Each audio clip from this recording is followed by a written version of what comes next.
Okay. Can you guys hear me okay?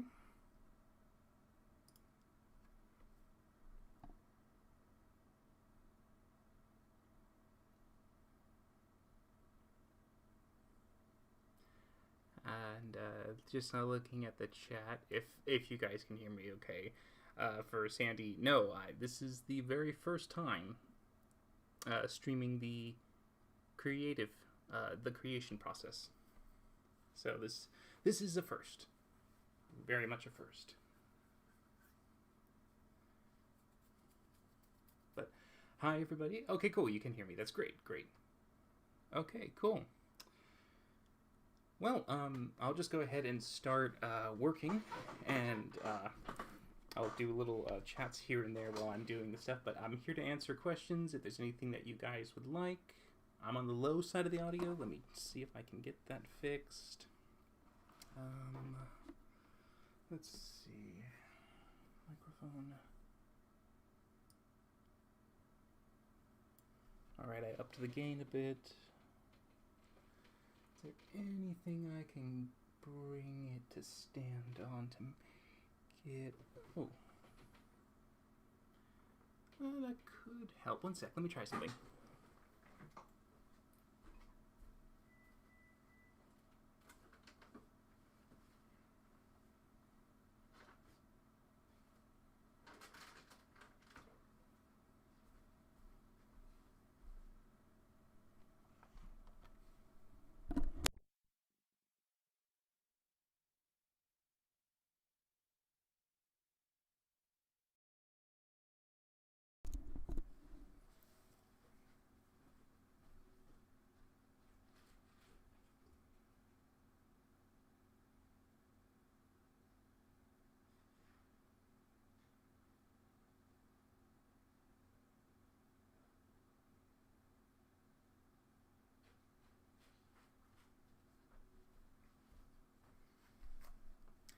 Okay, is that a little better? I accidentally did unplug the mic. Yes, that was a bit of an oops there. But I did hopefully replug it and get it going. I've brought it a little higher. It's slightly to my left. I'll probably twist it a little bit too, but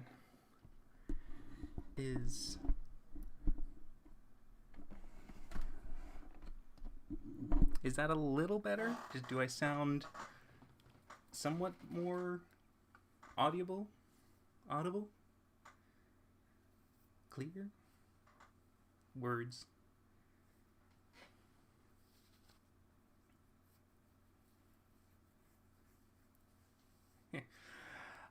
Okay, cool.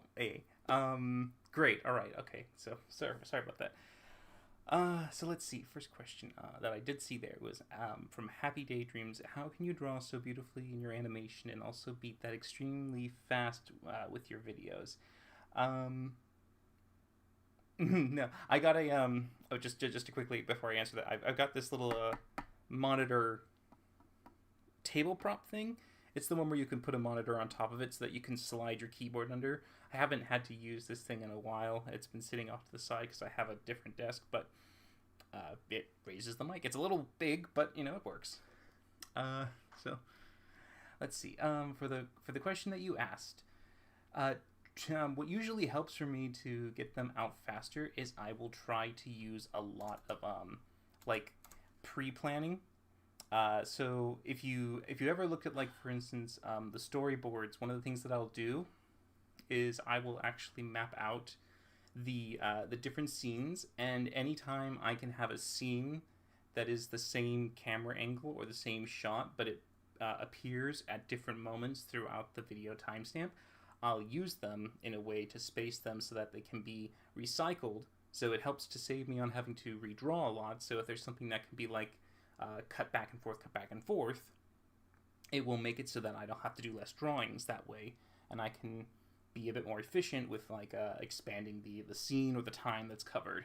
So in this rough, you can see at the very top, scene 1 essentially, it's covered in green dots. So that one is going to be, so there's a distance shot, there's a close-up shot, and then we go back to a distance shot with a dynamic shift of a scene change. So all three of those technically are one camera angle. And you can see it with the orange dots, for instance. Uh, that one here, it's technically square 6, but it also is in square 9. But there are little shots that happen in between, but I'm able to cut back to it, so technically I'd say 2 for 1. So that's how I can help speed me up a bit. I also do my best to make sure I layer things, get things to be formatted in a way that makes it easier for me to put things on top of others. So like if I wanted to like have a motion line of something in front, like an arm movement or something like that, I'll draw that on a separate layer so that I'll move it while keeping the rest of the scene static. So it allows me the benefit of not having to redraw some of the work. I can just, because I'll give you, for instance, in this scene right here, in order to make something more interesting to look at, I will be doing the arms right here with the sword on a different layer. And while the scene is happening, it's kind of like to give it the idea of a struggle, where it's like he's trying to push his arm closer and the other one's trying to hold his arm back. So there's going to be a little shake involved. So that kind of little shake between them, I'll put as a layer on top. And I'll basically mark it so that it'll be like behind this cape line here, for instance. And it'll be from behind this one. So when they move, it'll look like it just shudders a little bit. So that's a way to kind of like draw things without redrawing too much. But that's some ways that I do it. How can you pick? I mean, I don't. A lot of what's picked is basically just. It's a mixture of what's a fun scene, what was memorable, what did people like, did a lot of people recommend a scene, did they have a good interest in this one, is the audio able to be edited well, can I add tracks to it, how good is the transitions between scenes, because a lot of the times you'll have some really great moments in combat, for instance, but the combat has a ton of like dead air in a sense, where they're just basically doing rolls and calculating things and asking like questions like what's your roll, what's the thing, what's your DC, wait, can you explain that really quick, kind of. And so most of it is actually them explaining stuff, so then being able to cut the audio at the right time will also be a factor. There's a few things that can help or not help, but also influence the decision as to what is the scene to do.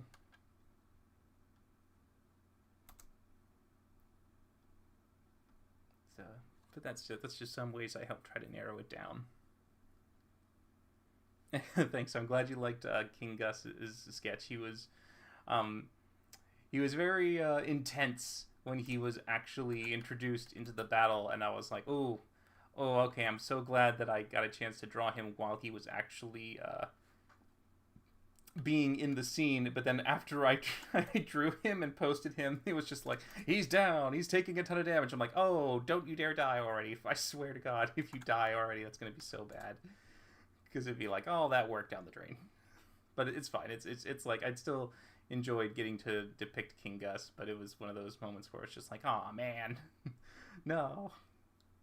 Which I'm sure everyone feels for all the characters, especially when you've got like some of the PCs where you're just like, oh, please don't kill them. We just got a lot of art for, every single main cast member. They can't die now.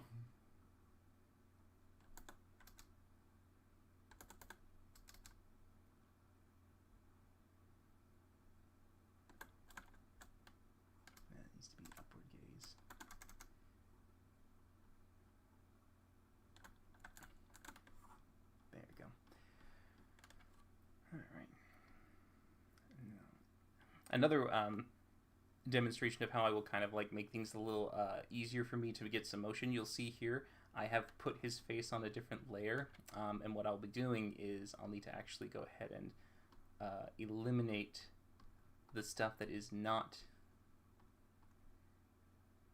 going to be seen, because the mask is going to cover up some of his features. So that means when I do the mouth movements, I can do them under the mask, and so they'll line up very nicely. So I'll have with this one, you'll obviously can see this a little better when I eliminate these sketch layers. So we have him starting off with his normal, but I'm going to be changing it to a beard because he disguised self him a little bit. So, but I've also got like open mouth, ooh, and open mouth big.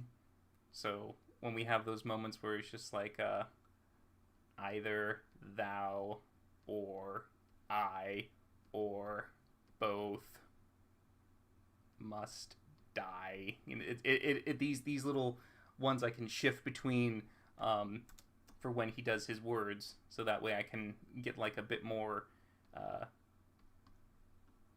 dynamic change in the scene. So it'll be things like that.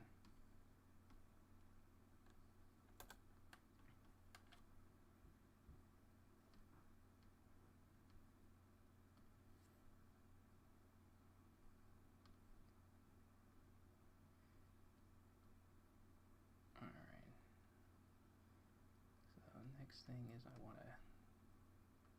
I'm gonna give him a bit of a beard instead of his clean shaven, so we'll have an underlayer of a rougher beard right there.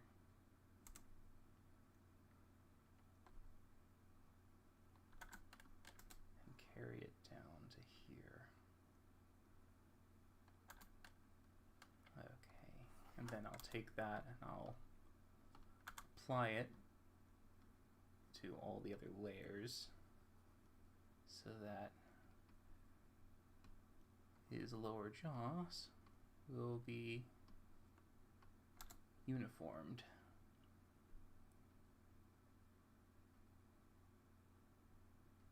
So I'll go ahead and twist this a little bit because he talks with the mouth open. And this extends down a little. Because let me just double check. Yeah, there we go. Alright. And then I'll use these for the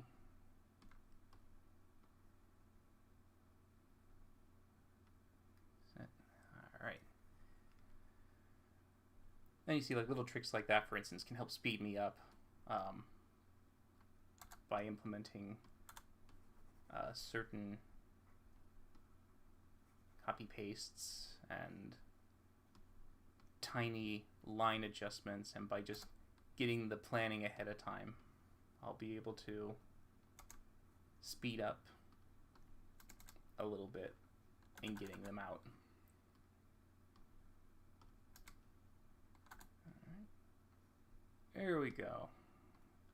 So now we have the standalone face, and then the mouth of ooh, and ah. So ooh, great. And then I'll just, obviously, as you can see there, what happens is I'll let me just quickly separate that one real quick so I can remember to separate it. So boom, there we go. All right, so now he's got his defaultness, which will be a part of the mask layer. So I'll take that and raise it up here, and there they go, merged in. So there we go. Now we've got Hal with his mouth changes. Oohs, ahs. Easy peasy.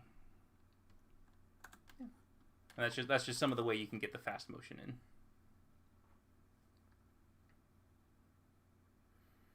I will not be getting Hal's terrified expression. It is very fast-paced in terms of from the scene transitions.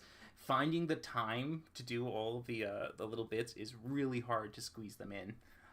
And so it's kind of just like flowing. And occasionally if I can squeeze something where it's like in the background, a little head nod to something that was later in the scene is something I will try to do. But most of the time, it's hard to squeeze it all in. Yeah, Brandon has some super epic moments. Let's see. Ah, yes, yes, the little golden thing. Yes, I was going to be taking a little a silhouette of the one of the birds that I had done recently, and I was going to put it on there as like a little gold stamp. I wasn't sure where I was going to put it yet, so what I was going to do is wait till I had the whole thing colored, and then I was going to layer that little thing on top of it and like kind of hover it around to see what would look nice and what would good, because the stark color of gold to black, because he's wearing a black Ogra, the orc god. Can't remember their name now for some reason, but that one, yeah. And yes, thank you. I'm glad you like it, Matron of Reasons. I'm happy to be able to share it for you guys to see it this time. Early modern, yeah.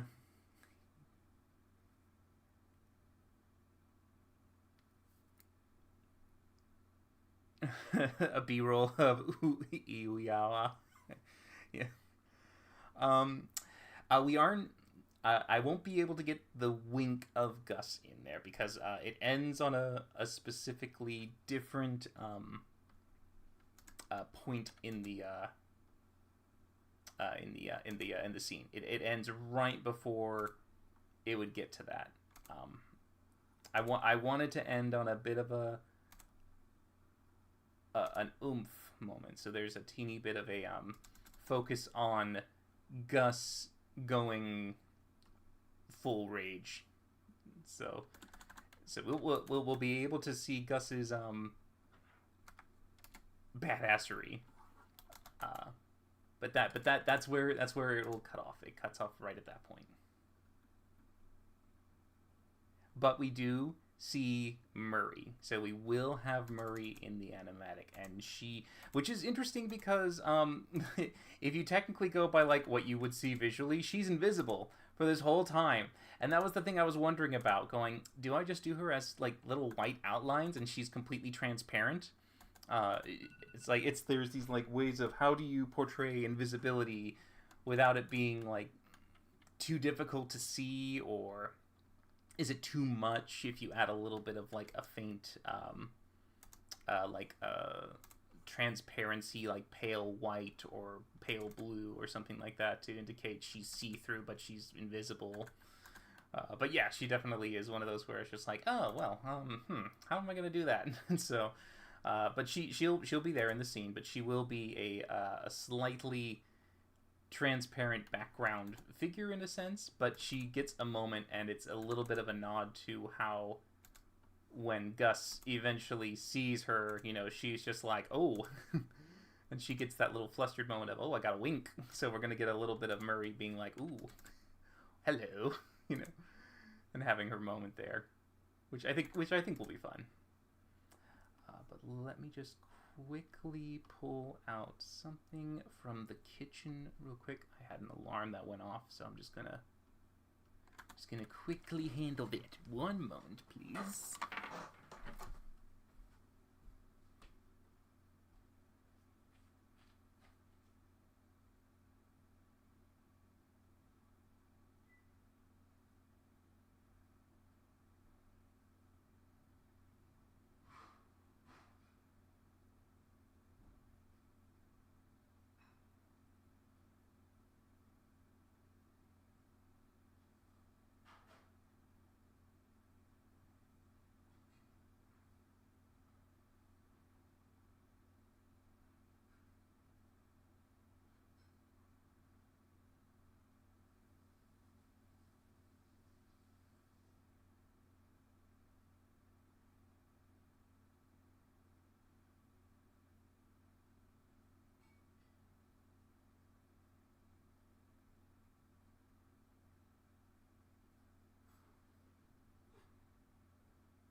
returned. Sorry about that.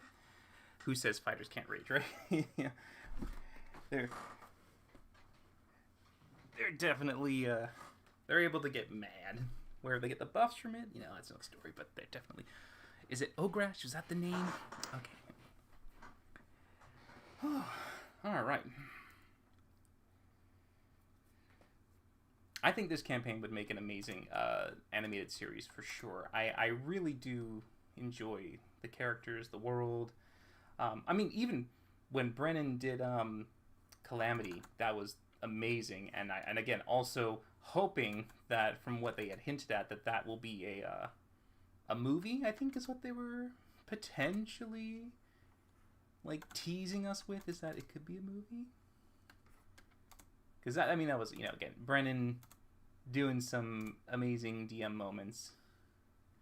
And now, don't get me wrong, I love Matt Mercer as a DM. My God, he is absolutely one of the best out there. But I'm also really glad that he gets to play too. I do feel a little sad that he doesn't get to play as much with all of his friends in this one, because the West Marches makes it a little bit more, separated because of the table sizes and stuff like that, which feels a little sad that he can't get to, play fully with them.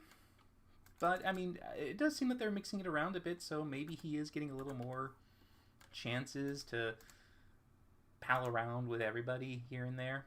But we'll see. We'll see how it goes. I mean, this is only the first chapter in the whole story, the first arc, so there's lots to come.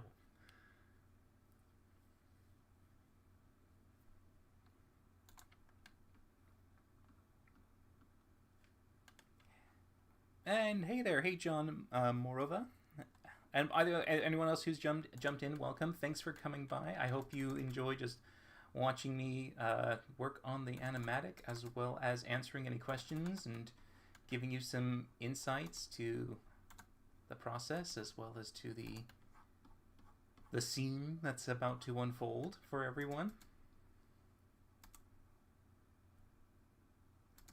I mean, because this is obviously the start. This is the very, very beginning. I'll tell you this. I'll give you something, an additional little a little thing, so you guys can hear it. The audio has been completed.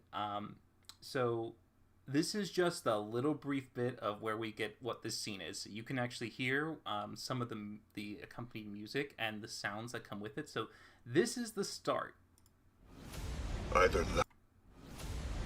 thou or I or both must die. So shall you grieve. So that's the start. If you heard that one, that was giving Liam a little bit more of an echoing, kind of increased sound, vibrato, a vibration to go with his shatter, as well as the effect of it hitting the bookshelves behind and creating that kind of resonant boom that comes with it. So that's the start.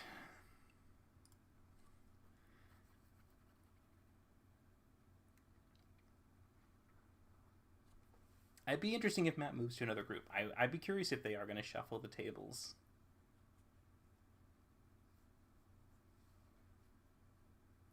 I feel like the Seekers have to return, because that would be a little mean if they just didn't have them there. They might have the cold opening be the Seekers arriving at the city, but we'll see.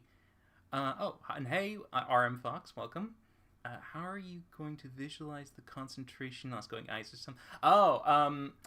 Are you referring to the Druid specifically?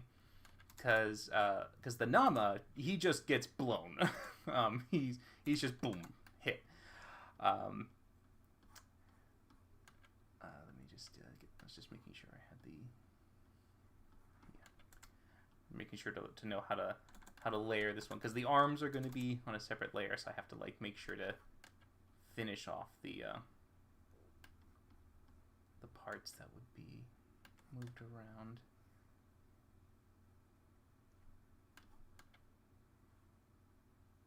Yeah, that'll be fine. That'll cover it up. Actually, to make sure I know where the layers are, I'll go ahead and work on the... I'll put the arm layer in now just so I can get it and remember it. Don't want to accidentally forget.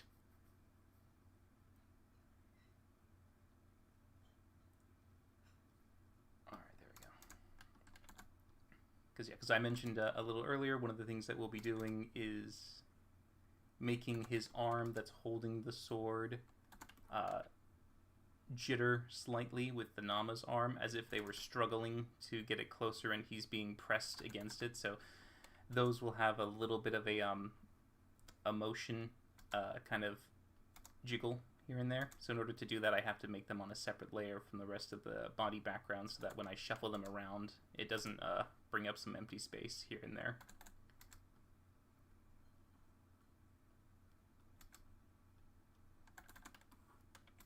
By getting some of that in there, I can map out where each of the lines would need to be, would not need to be. So it's good stuff.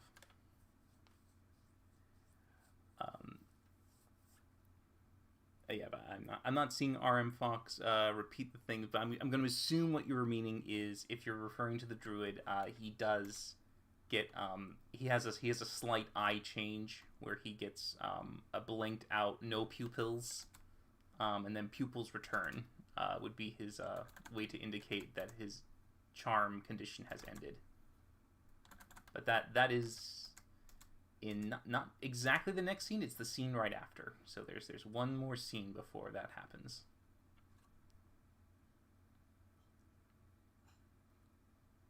And thank you, by the way, Happy Daydreams. I'm glad that you think it has that kind of quality to it. I was really hoping to get at least something, if I could, with all the different samples that are out there for me to manipulate and work with.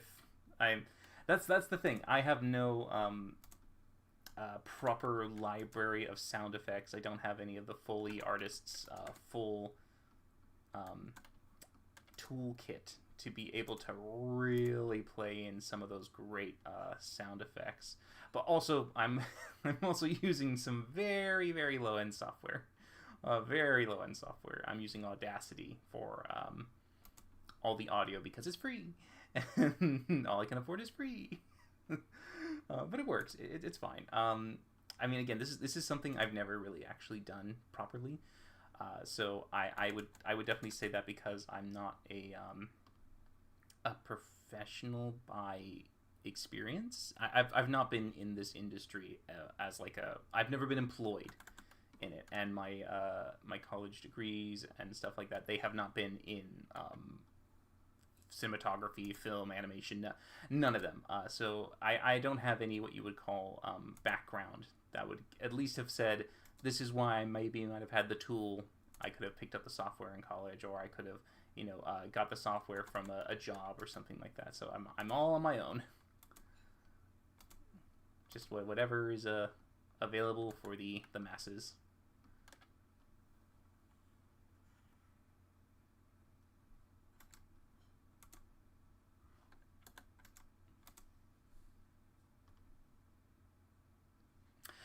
Thank you for asking, Wolf of Odin. I am doing fairly well.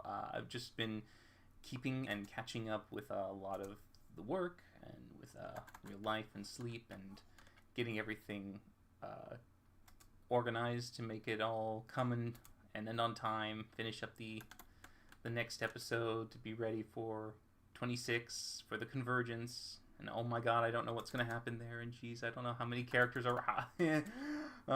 I can say that's the other thing too. When there's more characters involved in the animation process, it takes a lot longer to finish. Because, Azune's one, for instance, and the last one, even though there were multiple characters, technically by incorporating the mirror, they weren't really all seen at the same time. It was like one after the other, one after the other. So it was always really just one character for the most part, which made it, manageable. Or at least easier to do it at the speed needed to finish on time.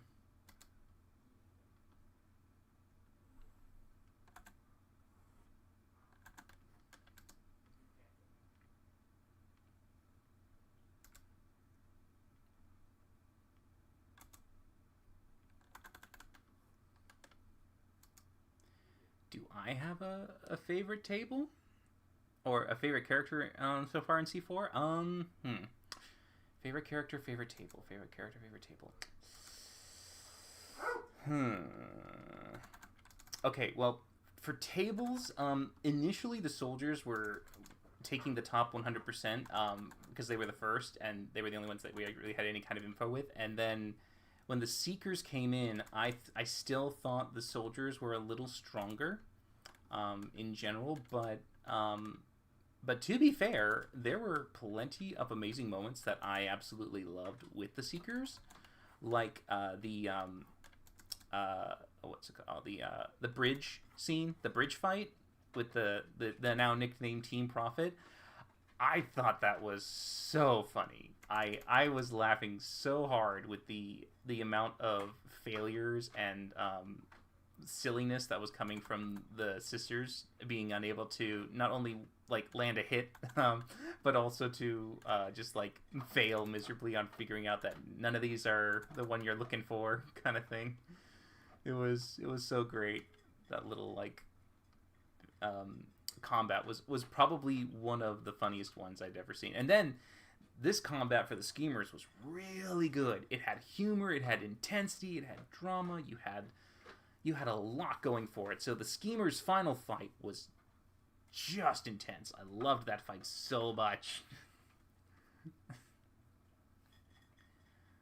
Oh, thank you. I love the way I draw the name. Oh, the Namas. I, for some reason, my brain was like, the names. The way I draw the names. It's like, oh, Namas. Got it. Right. Lion folk. Yes. Thank you. But still haven't. I'm still thinking on how to answer the question. And yes, that was Titan in the background that you heard.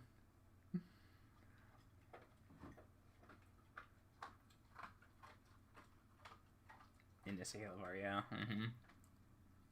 It is good practice, yeah. Sent gold coin for 10 joules. What does that mean? What does that mean? I don't know what that means. What does that mean? Oh, no worries, yeah. Oh, sorry about the ads.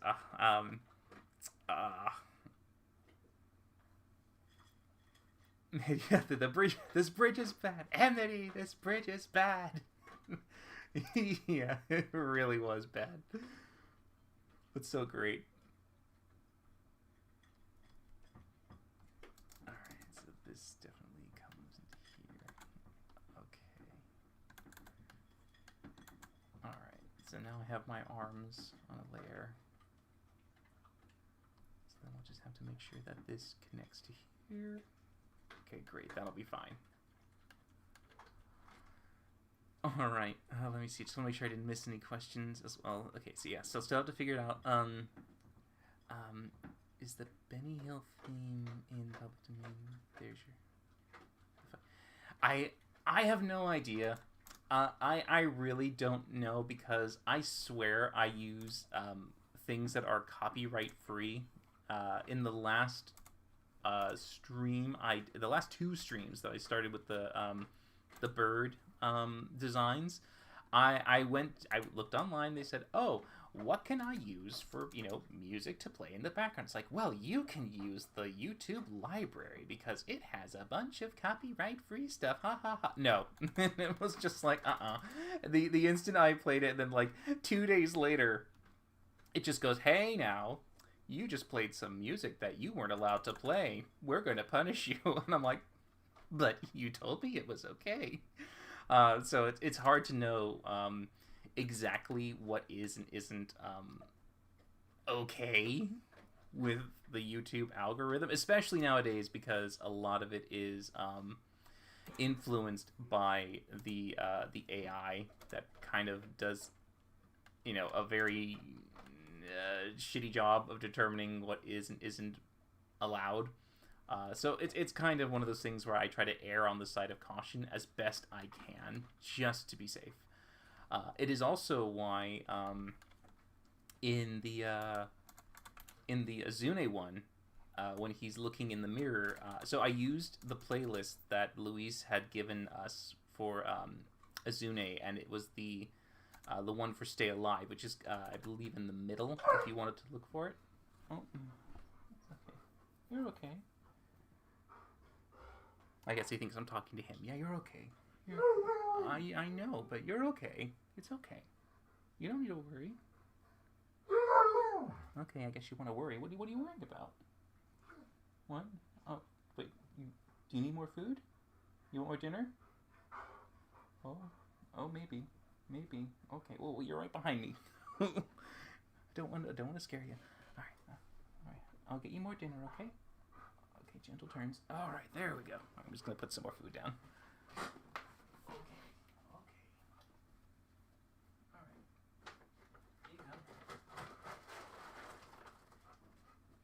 There you go. There you go. Go ahead. Good boy.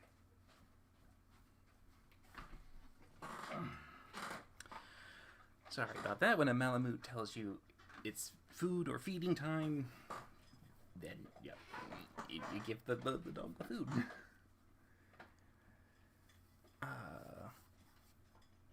Let's see. Quickly looking up some of the questions here, real quick. Yeah, episode 25 is one of the top 10. It was just so paced brilliantly. Loved it. It's so good. How do you balance the amount of detail, images, and video length while working so quickly? So let's see. How do I balance the detail? Essentially what happens is I will try to do a best guess as to how long something is going to take me to do. So I'll typically work on an audio, and then I'll get the audio for like a scene down or a few other scenes down. I'll see how many minutes it runs because I have to edit them, add things into it, and see where it goes. Once I see that number, I then try to see if I can get it to work by like shrinking down some of the time, by like cutting some of the blank spaces and things, and then once it's there, I'll then try to do a rough storyboard, and I'll try to match it and see how much is in there. If it gets too lengthy, I'll then have to go, I don't have the time for that, because on average, like a scene, if I have 14 images, or 14 separate camera angles, that'll push. That'll make it really hard to finish on time. So I have to try and make sure that I can at least narrow it down. If I can do a lot of repeats, then obviously I can help myself by filling up some of the time in the actual audio with that, so it makes it easier. But it all depends. Each one's a little different. But for the most part, if it looks like it's a little too long, I will cut the audio a bit. I've done that before where I've taken some of the audio and shrunk it. Azune's one, for instance, with the mirror, I was initially like capturing the audio and going, can I incorporate Brennan talking about his dream? But unfortunately, that was way too long. Could not get that in. So I had to cut it right at the point that he had finished looking in the mirror, because that was the best point to finish the audio, essentially. Plus the length of the video was right in sync with what should be the majority of what you see on YouTube. So you basically have the like, it fits with the timestamp, it fits with the amount of time I have for it, so it can go like that, basically. Just making sure these, like, gonna hit the save to make sure I don't lose anything.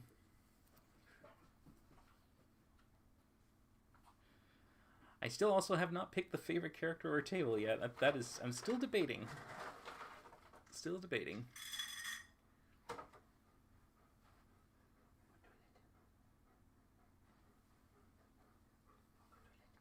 Let's see. Oh.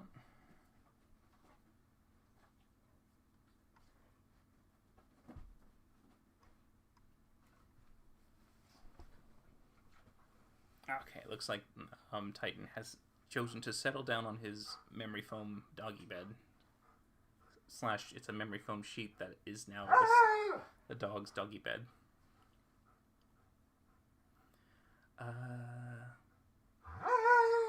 Thank you, really. Is it Liath or Leaf? I'm not sure how to say that. But thank you. I really hope the channel can build up and grow. Do you play D&D, and if so, what characters have you played? I've played D&D since I was a kid. I've played since I was 12 years old with my dad teaching me. So I definitely have a lot of D&D in that way, and I've you kind of find that what happens is you get stuck in the forever DM role, and so a lot of the times, most of it is that. So I'm basically having to be a DM a lot more than I can be a player. But that also affords me the flexibility to play a bunch of classes too, because I am also a fan of creating a bunch of different NPCs, villains, and other antagonists and allies sometimes that will help them out in their journey. So I get to at least occasionally play those classes. But if you want to go for like my typical default, it is Wizard is probably the one I'm the most, I guess, like what you call defaulted to. I like Wizard a lot just because of how much fun I can have with spell utility. I'm very much a person who likes to play the support role, so Wizards offer that in spades to me. I know Bard is another one that will occasionally do that, but the Bard is a little narrower when it comes to what you can do.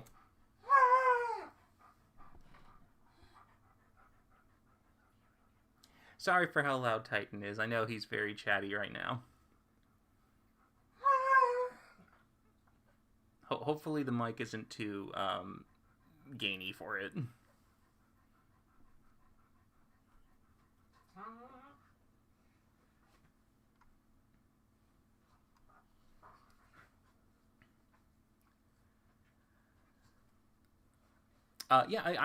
There are D&D libraries that can do sound, and that's the thing. I have, and I do look for them as well, and I use them occasionally here and there. The problem, of course, is that even if something says that it's free to use or anything like that, sometimes the algorithm just says no, and you kind of get destroyed by the company at that point. So it's kind of like oh well, that sucks. But the other way that I can try to help remove the chance of it being struck down is by incorporating as much additional noise as possible.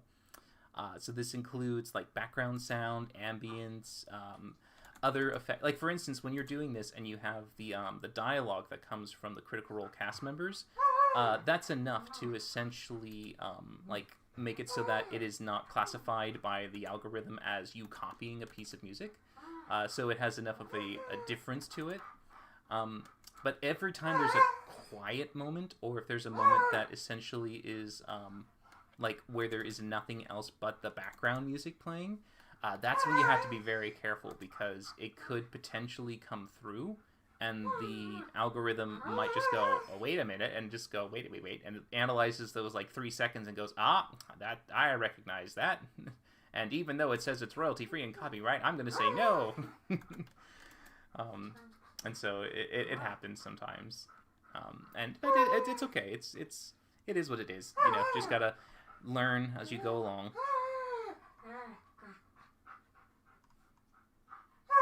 Yes, Titan is a very chatty McChatterson today. He very much is. Yeah.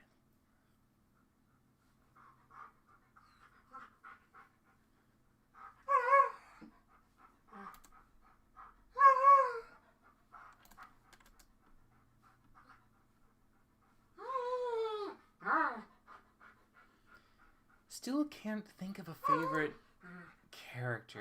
If it comes to table, table overall, I would still say Soldiers probably is the number one for me for just if I do every single episode, because I do know that there were some slower episodes with the schemers during their we are off to work kind of days, and the roles and the time it took for them to finish their whatever their duty was on that time would occasionally be a little bit of like a drag to watch for viewers. So I feel like that particular kind of section is a little bit to the downside, but again, this is me doing the overall. if it comes down to like if it was like selecting the best scenes, like the number, like if you literally said, okay, for campaign 4 right now, we have scenes from all these different tables, and we're going to rank the top 10, right? Let's say that the top 10 scenes of all the tables, I would say without a doubt that the schemers would have a greater majority of top scenes by far. I'm pretty sure like they would have way more in the running for that than the other tables because they had a ton of great moments, and they also had a good amount of like reveals for not only for lore but also for some of the machinations of the of the greater houses and the people who were working inside the city, like Demodus and the name of Murray's boss is Cora. Is it Cora? I mean, like, and then her being just like that extra, you know, like boss that everyone's just like, oh no, not that boss. There were definitely a lot more people filled out at that point, but they're also in the city. That's the thing. So they're technically getting a bunch of the NPCs on repeat. So it allows them to really dig into them a lot more. Whereas the soldiers, for instance, it's like first you're atop the mountain and you're talking to a gnome, or no, you're talking to like the thief in the cage and he's gone. Then you're talking to the gnome. Then you're talking to the fairies at the glade. Then you're talking to the people of Timony, and then you're talking to the hounds, and then you're talking to the little fae folk there. Then you're at the city. Then you're talking to the racist shopkeep who says ghosts are fairies. The fairies are ghosts. They're like getting a ton of new ones every time. Whereas a good chunk of the NPCs that the schemers are getting are the same. So they're definitely having a bit more of like the world and the depth of them being played out for them to explore. And for us to also get more too, because Brennan is really keeping us on our toes for what the heck is going on. He is like leaning into the mystery hard. And there are times where I'm just like, oh, damn, I wish I knew the answer. Because they are just, they're just keeping the secret forever. And it's so painful that you can't know all the answers yet. I want to know all the answers. But what can you do?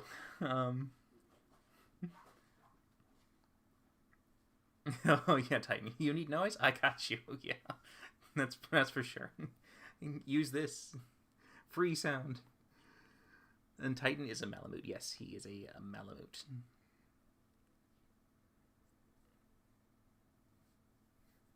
Oh, and by the way, Halo Lucid Skulls, thank you. Yeah, this is the start of the animation, so there's more to come, but this is where it begins. Oh, I know. I was also glad that the Hounds were brought back.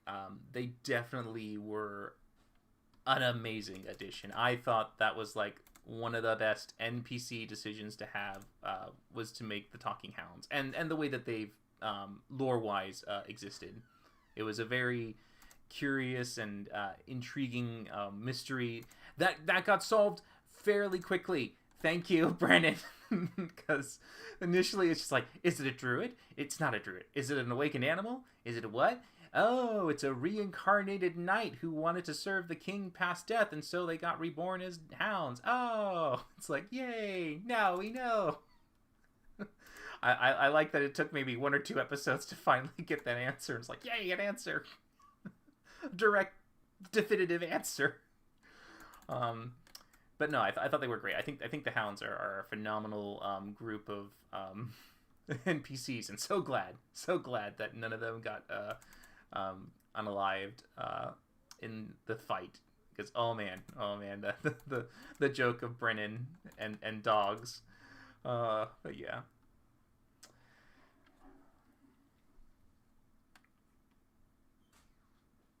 Yeah, honey in the bucket to catch them fairies. Yeah. Yeah, it's just like, do you have something a fairy might like? Oh, say no more. Coffee, yes, fairies love coffee. I don't know if you guys could hear Scritch in the background there for a split second. I don't know how well the mic picks up background noises. That might have been a little bit easier to hear, that one. Okay, that one absolutely. I mean, at that point, you couldn't miss that one. Did you guys? Can you hear Scritch?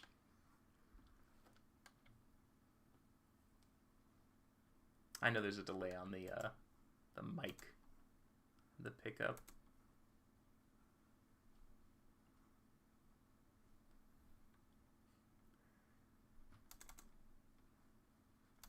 Let's see. Oh, yep, up there we go. There's the pickup of the. It's just like that is God, that is a terrible delay. That was like how many seconds? Almost like 20 to 30 seconds. Wow. Oh, no, they heard all the times. Never mind.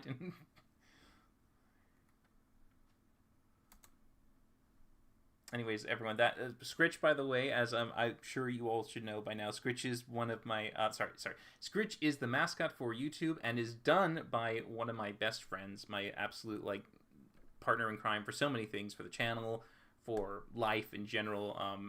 And he has been Scritch. He's been doing the voice of Scritch ever since the beginning, and he's been working with me on the animatics since the very first one. I mean, also since the shorts. If you guys actually saw the D&D shorts that existed in the channel before Critical Role animatics began, he was there with me from there. I think the phrase you're looking for is co-creator. Yes, you are my co-creator, best friend, voices, and you also did the voices of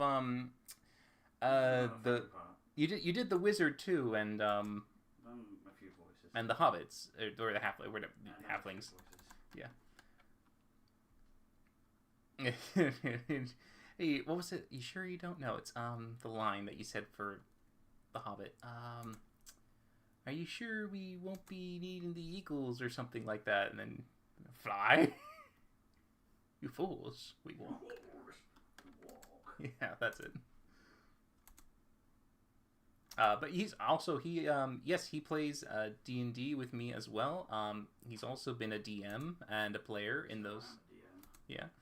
And he does amazing voices. I think he's gotten like I think he has some of the best voices out there when it comes to embodying the NPCs that he does. Scritch I think is like I don't know anyone that can make Scritch noise except for him. I can't do Scritch. I don't know anyone that can make a Scritch impersonation. To me, that is like one of the most unique ones that he has in his arsenal. But then there's a bunch of them. Scritch is the mascot, yes.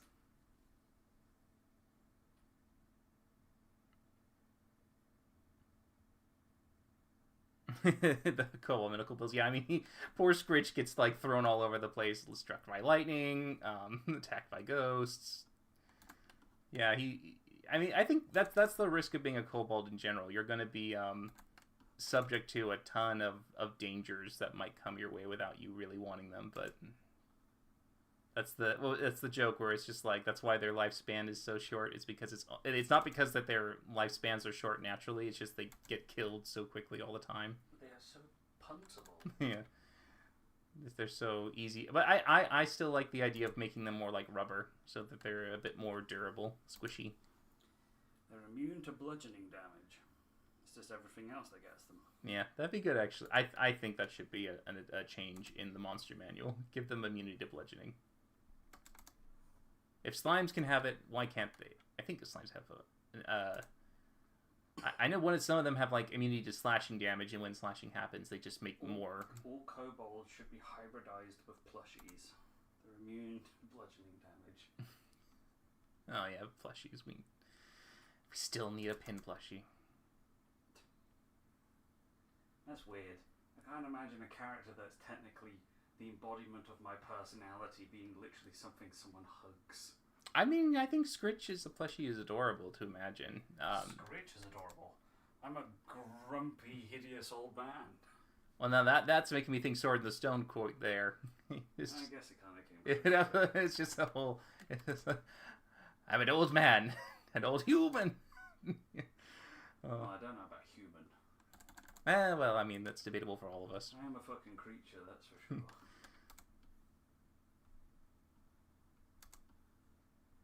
When the moon is full, I am kobold. Oh yes. The token we. Oh no. No. We did not do that. No, I don't know. I don't know if there's a short. No, it's just in the Critical Role animatic when they're about to fly with the giant eagle. There's a brief moment where it starts the scene, and the scene is Scritch running towards the eagle, and as he's running, you see a little party of tiny halflings for D&D being guided by a tall wizardy looking individual. As they may or may not be Gandalf. Yes, which it was never explicitly said as Gandalf, but is basically say Mr. Wizard or something like that, and you know, but that's what we're referring to, not the yeah, the amazing one where it's I don't know who actually wrote that. Attacked by Tweez. Yes, attacked by Tweez. Yes, run, a Balrog has come. Kick him in the ass. You shall not fuck with me. That was actually just brilliant. Also, the fact where it's just like, what if they rode a giant hawk? I think I would rather them walk.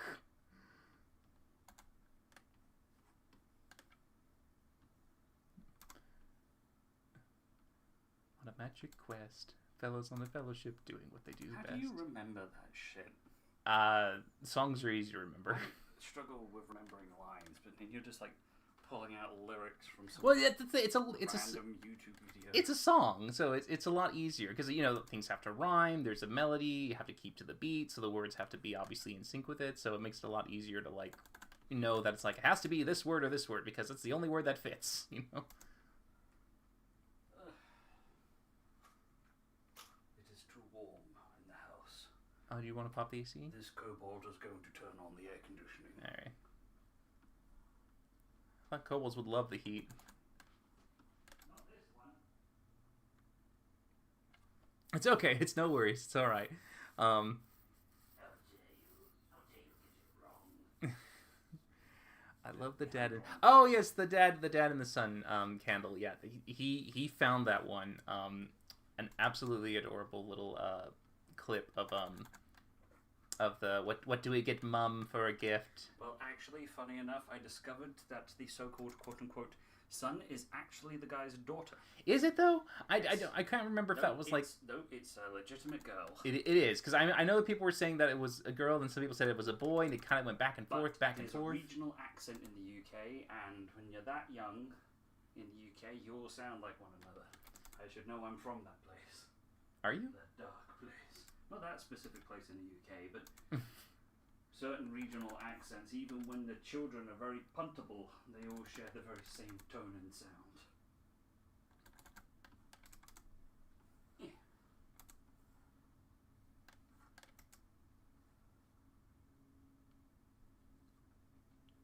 What am I still doing in here? It's hot. I don't like it. I'm leaving. Oh, did you turn on the AC? I turned on the AC, but it's horrible in here and I must leave. I don't even hear it's on. You've got earphones in you, Well, I mean, well, is it? Yes, it's on. I'm feeling a breeze cascade down my face. Smothering me in AC coolness. It's just surprisingly quiet. I thought it was a little louder. It's fine. Would you rather it rattle around like an old ice machine? No, clearly not. Oh, it's working. How do we know? Sounds like it's broken. Oh, now I hear it. No, now I hear it.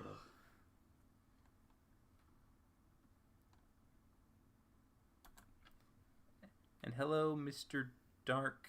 Mr. Dark. Read. Reading's very important. Well, there's two Ks. Well, it's still letters. Yeah, I was just knowing.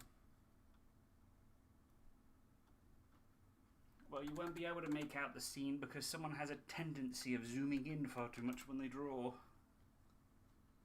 I wonder who that could be. Well, it's getting the lines Sure to as line fuck up. ain't me. So that leaves only someone else. This is the first scene for the next episode 25.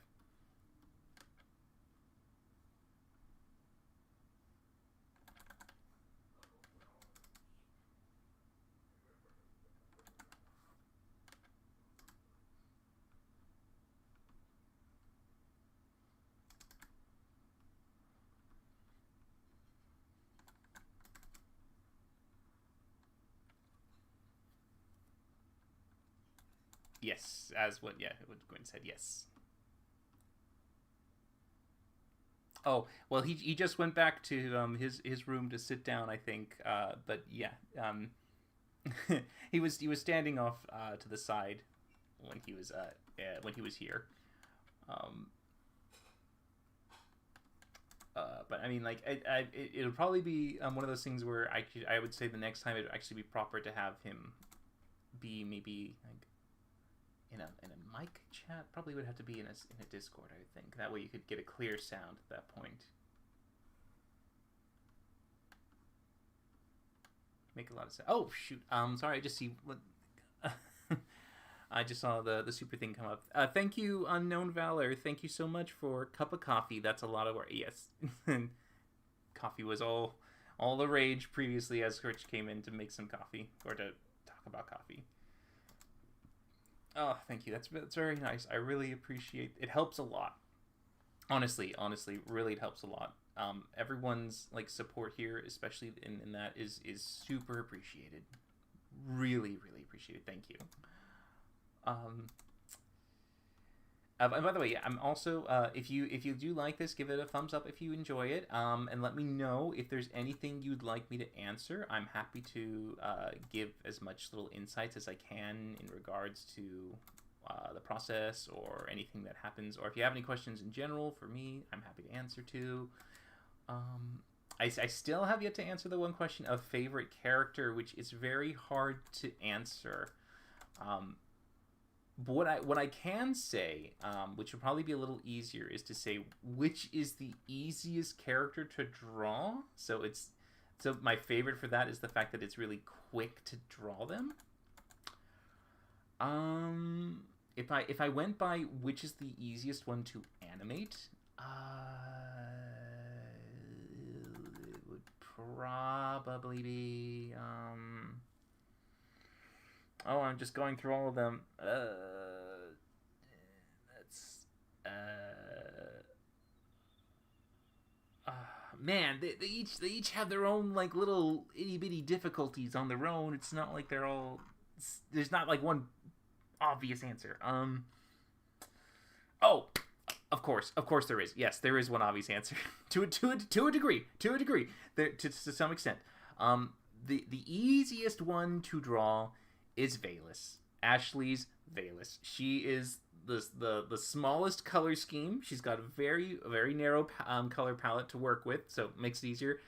She typically has her mouth covered with her veil all the time, so that makes it a lot easier to do as well.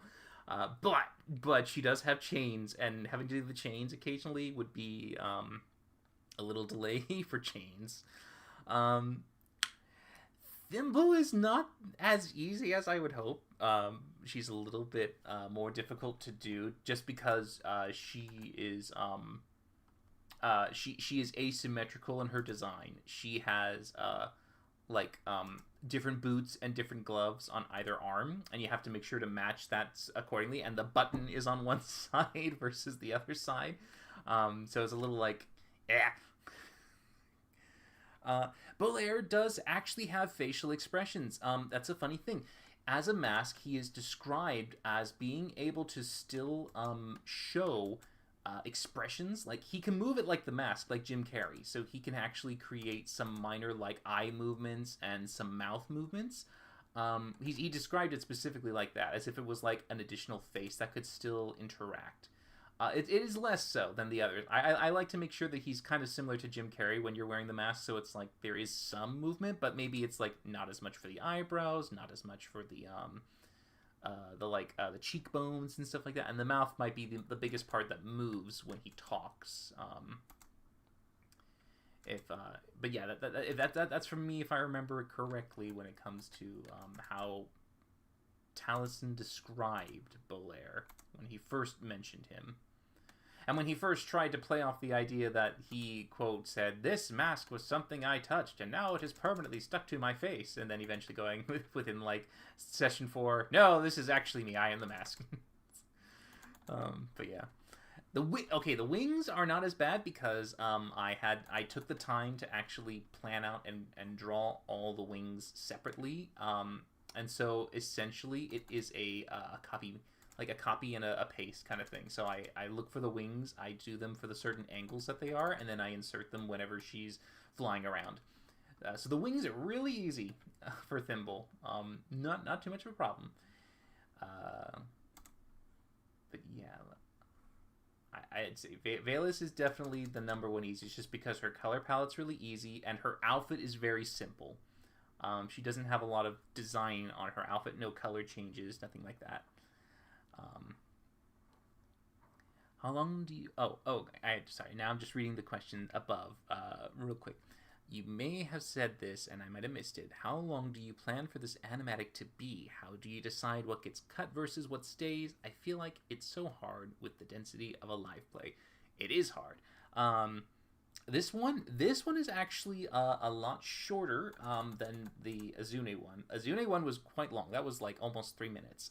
This one is closer to a minute and a half, and that's because it has a lot of action involved into it. So there's a greater kind of like flow that's going on, and so in order to capture it all, it has to be like, done quite. So the scenes are dense. There's a lot going on in the scenes, which means that I can't have a wide a kind of capture of the entire combat. Plus, finding the audio to match is difficult too. Like finding a good point where they were saying something, or when it goes from one person to another.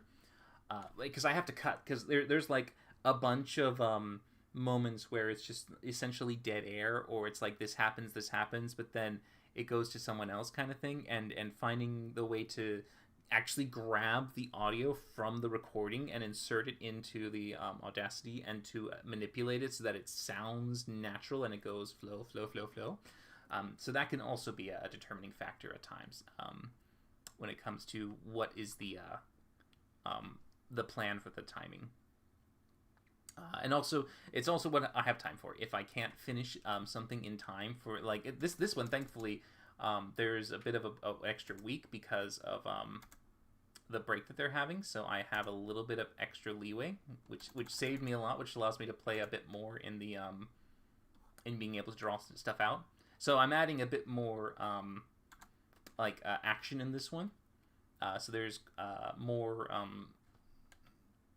play with in that regard. So and transitions. I'm really testing out scene transitions and camera transitions in this one, and giving a feel for how well it'll work with the whole scene, and being able to. And this is also a learning process too. So anytime I do this, I'm also seeing how well I can take the lessons and apply them throughout the video. Okay, great, cool. So make sure I'll just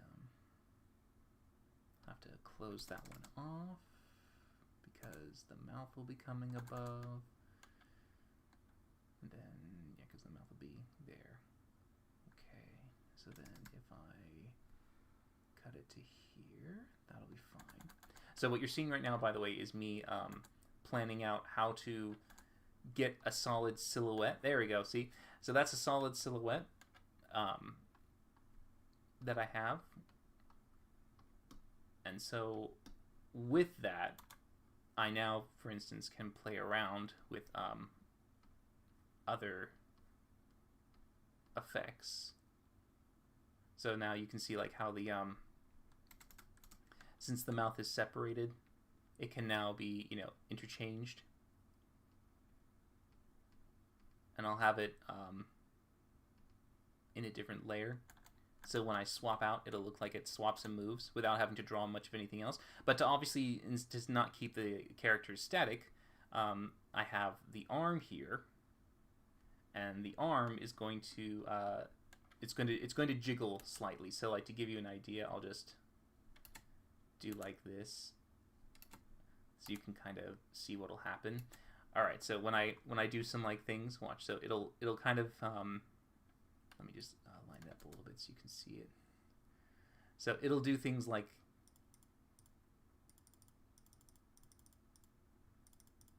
so as you can see, I can play around with how the jiggles will work. I'll be able to use this a bit more effectively and make it more shuttery. But you get the idea, is that I'll basically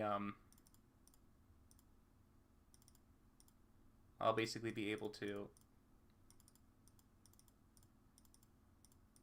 yeah, there you go, things like that. Like I'll be able to,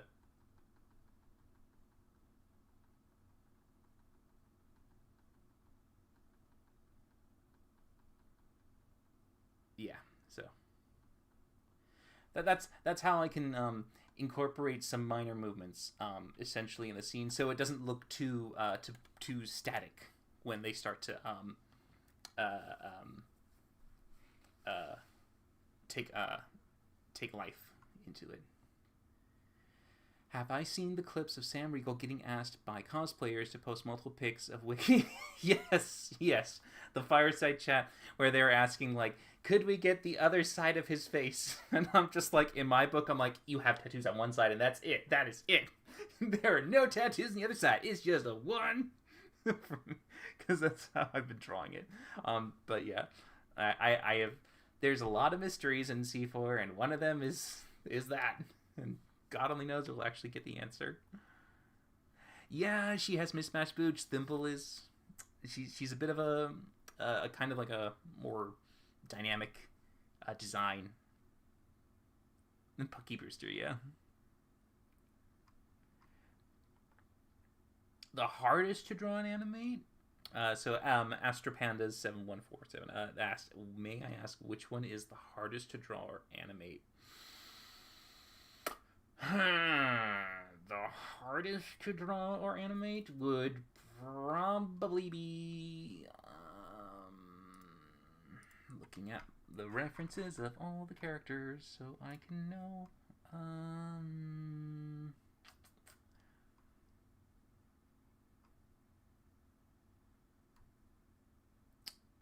It's okay. There's the hardest and there's the most annoying. So the hardest one to draw is a little toss-up between Taisha and Belair. Because Belair has a very unique design on his chest, and it is not symmetrical. It is also an asymmetrical design where there's a large loop on his right breast that comes over to his left and curls into like a little curly C. So I can't. So the thing with that means is that I can't just take a single image and do a reverse tutu of it. Like I can't just like copy flip it essentially. So anytime there's asymmetry, that screws me up. A lot of them are asymmetry, by the way. A lot of them are asymmetrical. Valus again, not. She like the ear is the only thing. Otherwise, it's like it's the same with left or right. I'm like, oh bless you, Valus. God bless you for being symmetrical. Yeah. So that one. But also Taisha, because again asymmetrical. She has the kind of the shift of like she's got the circles of the medallions going one way. She's got the cover on her left arm versus not on her right arm. She's got tattoos. She's got these ribbon streaks of cloth that go across. So there's a lot more involved, and she's got a lot more pattern in her outfit too, which makes it a little bit more challenging to get. Yeah, those would be the most difficult. Now, the most annoying when I was first drawing it. Like, the one that was, like, it made me just go, like, oh, I hate these. And that was Tyranny's ruffles. Her ruffles in the dress. Me just kind of taking the line arts and just going, like... And just going, like, these damn ruffles. And just going, like, ruffle this, ruffles, ruffles, ruffles. I was like, I gotta get all the ruffles in. And then after the ruffles were done, you had to color the kind of the dark line that went over top and then underneath them at the same time and trying to get it to line up. And oh gosh, there were so many ruffles. I was like, God, these ruffles. But they were just one of those things that just like took me like going, gosh darn. But yes, I'm so new to D&D, and I'm very interested in the Minotaur race, and I want to play one. Can you tell me anything about them for lore?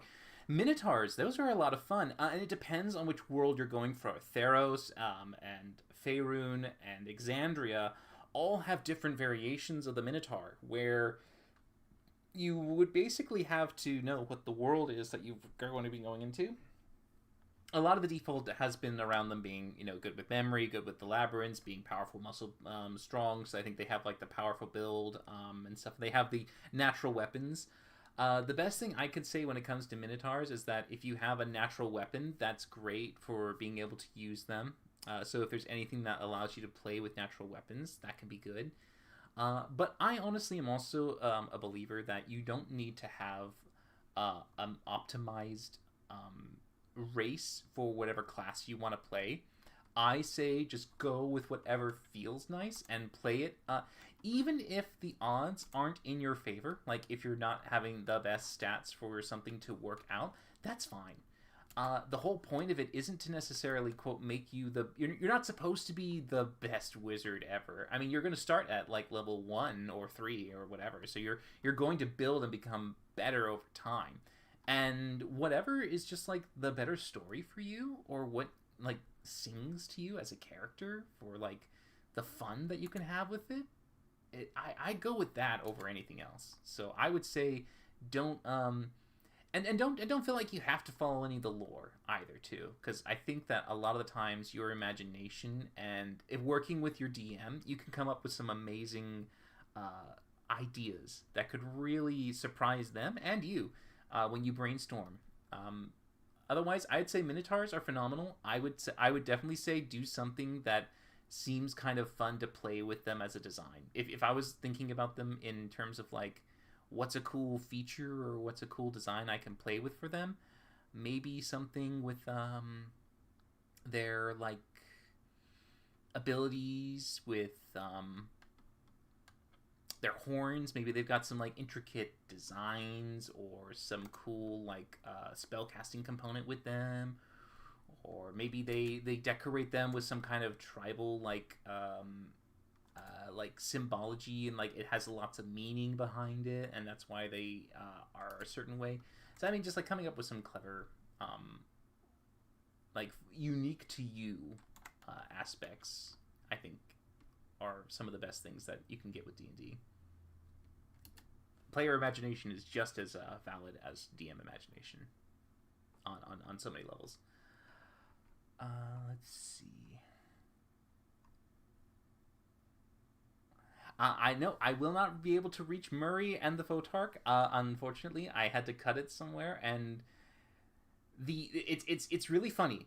That scene is phenomenal when she is able to use her portent to discover that the Photarch is faking. I mean, it's just like, oh, so good. But the problem is that a majority of it is just table talk.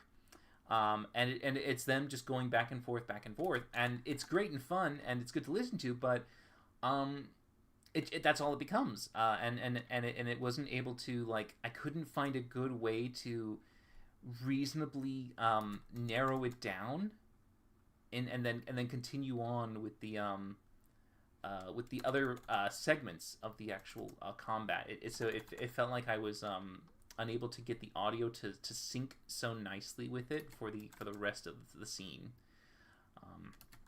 So sadly there won't be a Murray and the Photarch moment.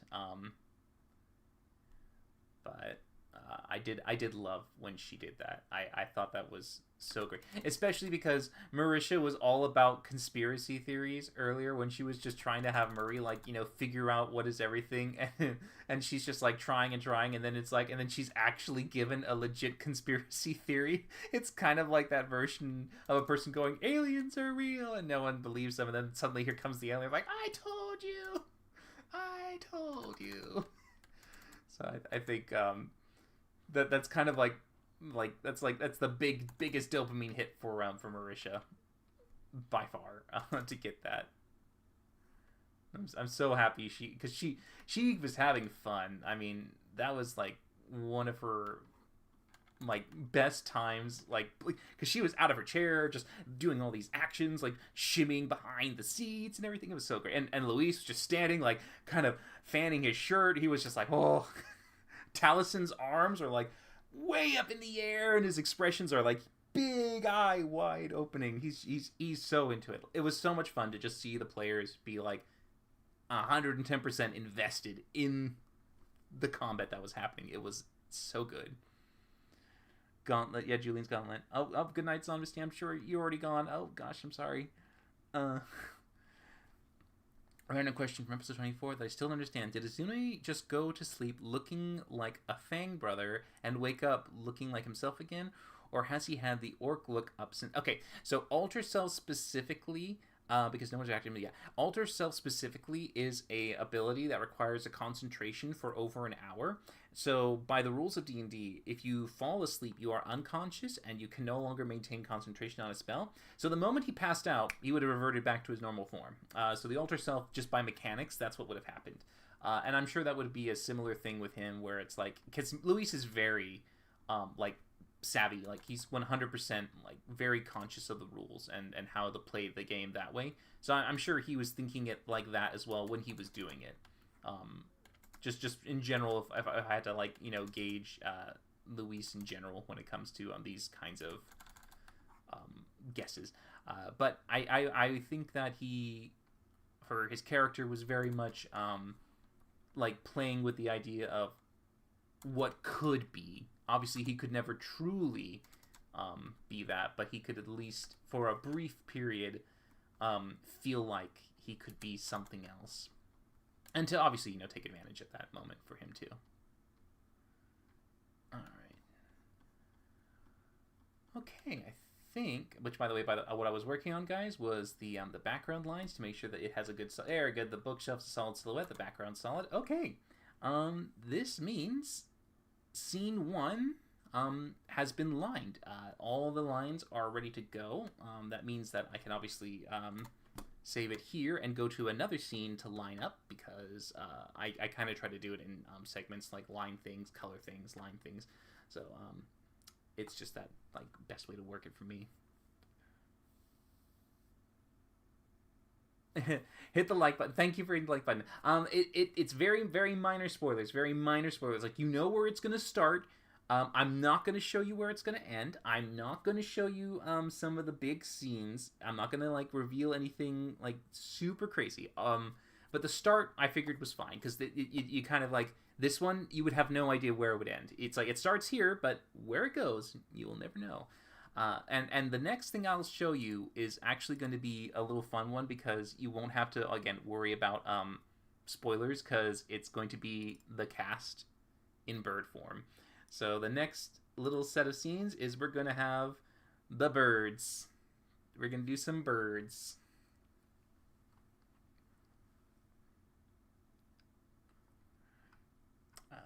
Let's see.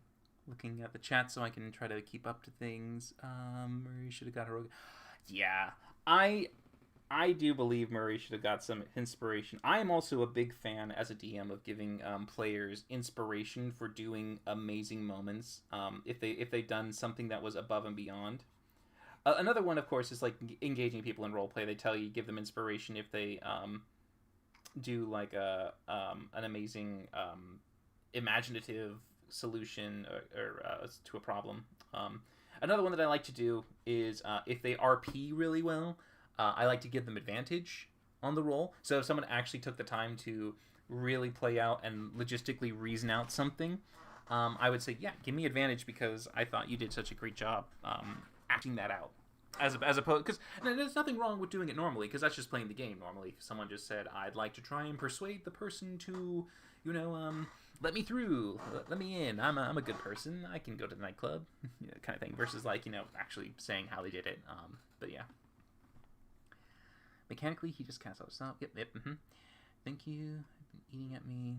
Oh, so someone else answered before I answered? No, that's fine. Good. That's great.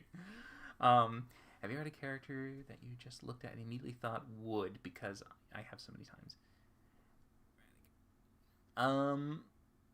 I mean, I guess a lot of them. But I like a lot of art character. I think typically when you do art, a lot of art is meant to be appealing. I mean that's kind of the default general of most art pieces, is to be a something that draws the eye and interest. So I'd say most of the time, yes, that's a safe bet. It's a very safe bet. I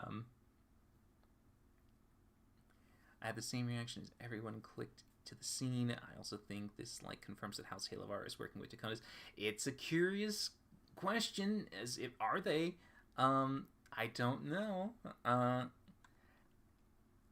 It is plans as the whole politics things gets complicated. Cormorant from the Cormorant, Einvossen, Taconis, and Halavar. Rest in peace, Royce. Gone but never missed. Have you may have plans? Yeah, not good plans, but plans nonetheless. No, that audio clip. That audio clip was just the beginning. I just gave you an itty bitty snippet of just like it. Like there are some crazy things in there that you have yet to hear, like, and I tried to sync time it with a lot of stuff. But anyways, in terms of like the machinations of the political houses, I am curious about them because Brennan specifically has this kind of like he loves to pull a twist on players and stuff like that. But the other thing that he definitely likes doing a lot, which we've already seen this, is he likes the idea of you make a decision and your decision has consequences where if you choose, like, either path might not necessarily be right or wrong, but whichever one you pick, you commit. So I kind of wonder if it's like, if he's going to do a thing where there's two evils or there's two powers, but in order to get what you need, you have to align with one. Which one would they align with? He's going to give them, the players, like a huge amount of, these people are horrible, you absolutely hate them, but which is the lesser of these two evils, and which one would you rather, see reach something versus another? So that's one thing.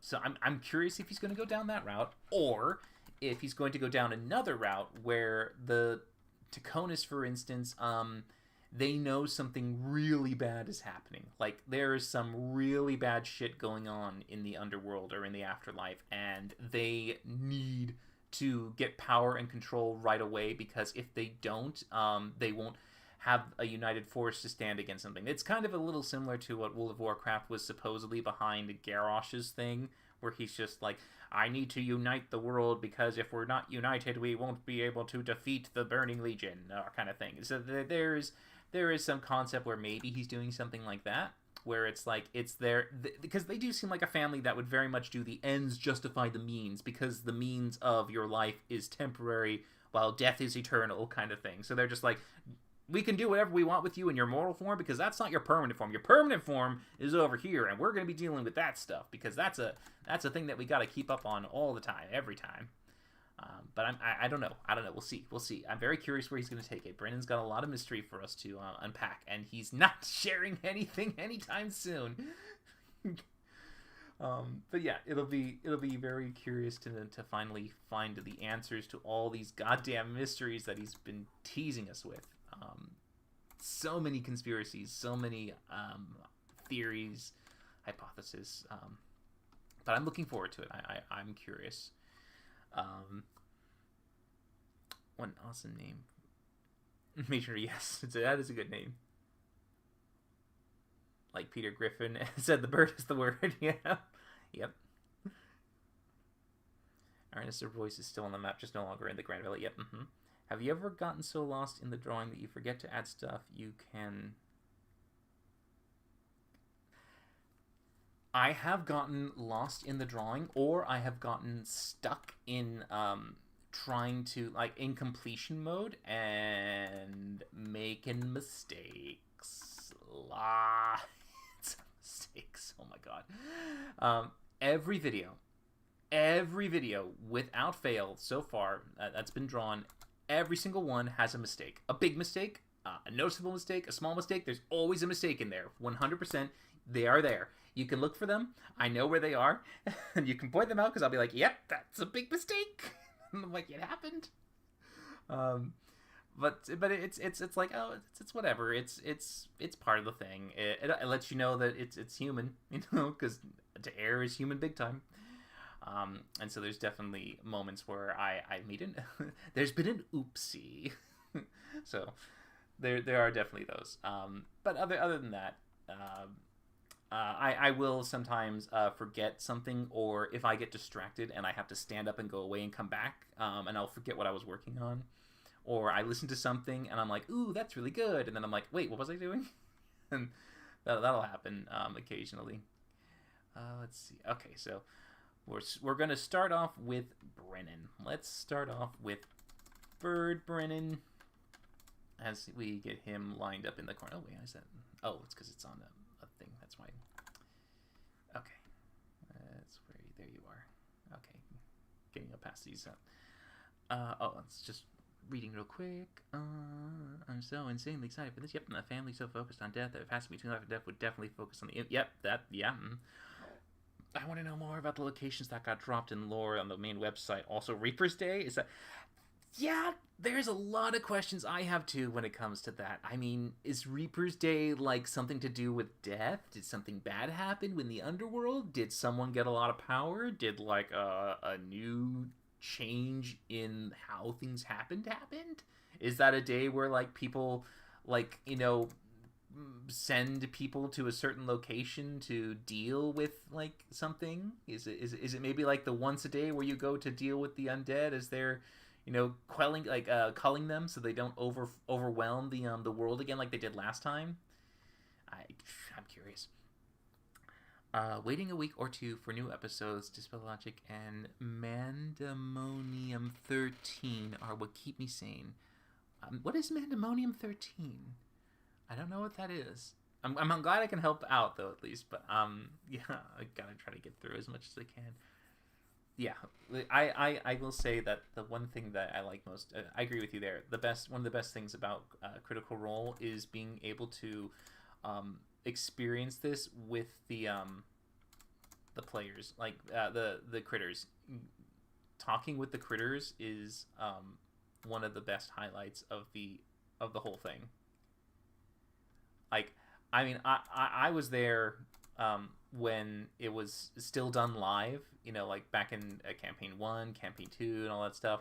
And I forever will remember that moment with Keelat's mom and Sam looking, and then at the very, very end, he goes like, and we all know who this is, right? Yeah. And there's like, oh, it's blank. He's like, nope.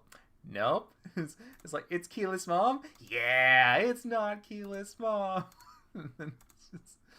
It was so great to have those, like, and that was just the community people bringing it up and just like sending it to them and them actually going like, oh. That was great. I love community interaction. And also when people actually would send them food.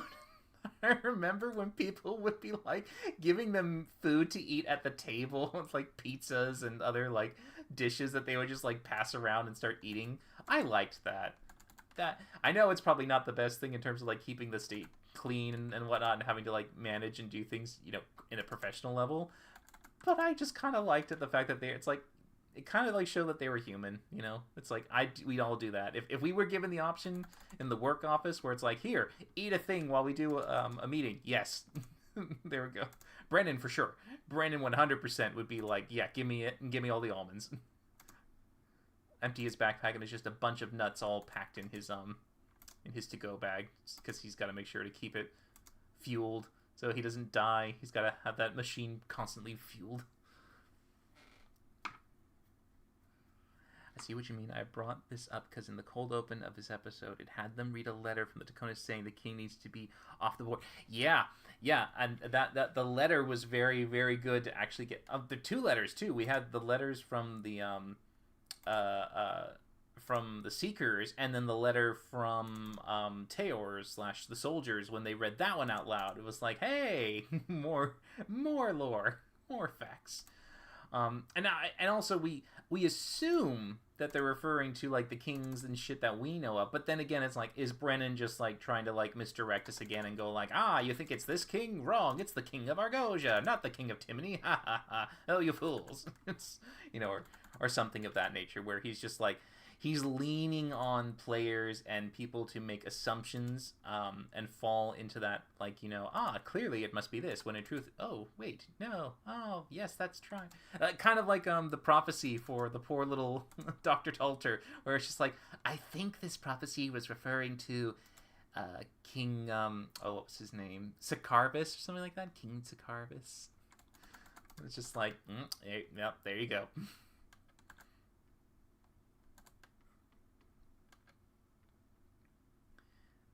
Alright, body 1, body 2. Alright, we'll do body 2 first, because that one's easier to... Alright, just get that.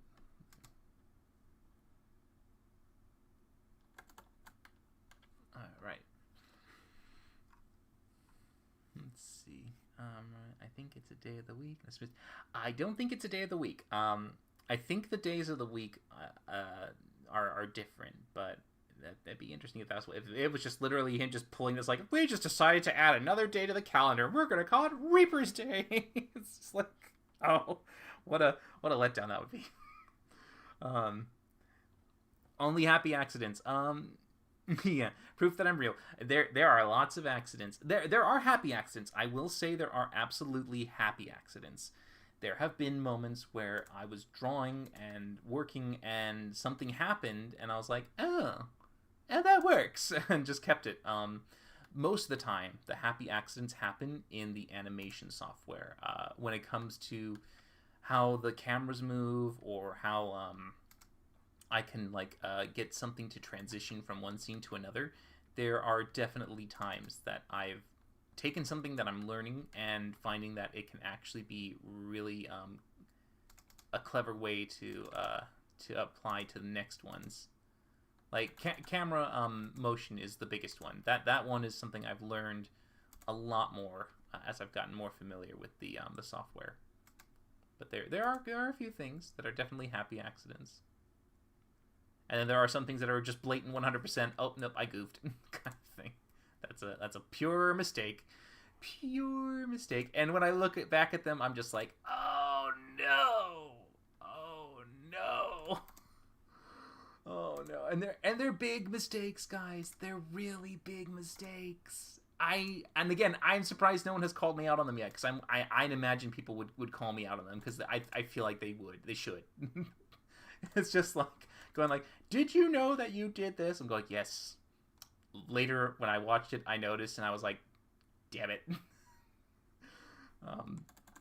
Big time. Big time. But yeah.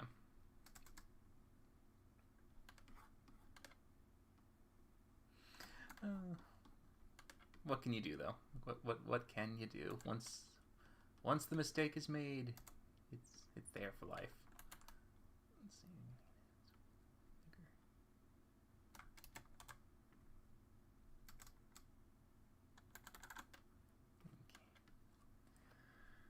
Okay. Let's see. Oh yeah, my mom. It's not my mom. Anyways, remember the Christmas episode where they all open the yes, the sketchbook, yes. Oh my god, that was so good. I absolutely loved that. Yes, the mouth and the furnace mouth in his back is 100% just like, it's just chewing almonds all day, every day. Danny is behind there, secretly shoveling in the back, staying low below the table, just like, new almond pack. And you remember in Camping 2, Laura was away for an episode and Travis was playing for her, and she, yes, I do remember when she called him and told him what to do. Yeah, that was so... And the fact that it had, already happened, it was because I think there was a delay or something like that, so it had already kind of been a thing. But, I do remember that, yes. I remember when she was just, instructing him. Another, also, of course, Laura and anyone touching her dice, that's another big one.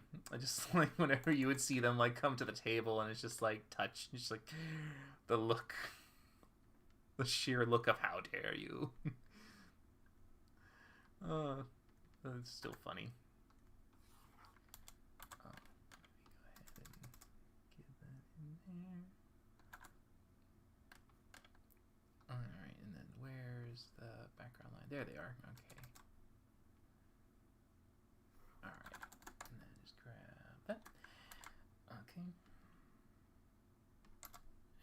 think we have Brennan's silhouette. Yeah, there we go. Brennan's silhouette number 1 done. Woohoo! We're good. Now we gotta make him for body 2. Body 2. Boop, boop. And that's when he does this. And he's reaching over for the dice. Alright. Saving it so I don't lose any progress. Let's see. Brennan is a menace. He is absolutely a menace. He would never lie to us. Never. How could you think that? My favorite moment when the players had the break character for one reason. Yeah, yes, those are great. Core memory. Yep, it's a core memory. Standing there and storing out, I'm pregnant! Yes, I remember that moment. Yeah, pure frustration. Because she was giving Travis the look. I know, or was it Matt? It was Matt. I think she gave Matt the look because Matt said like, "I'm sorry," in like a way that it was just like it sounded like he was just like digging in at her, and she was just like, "Ooh."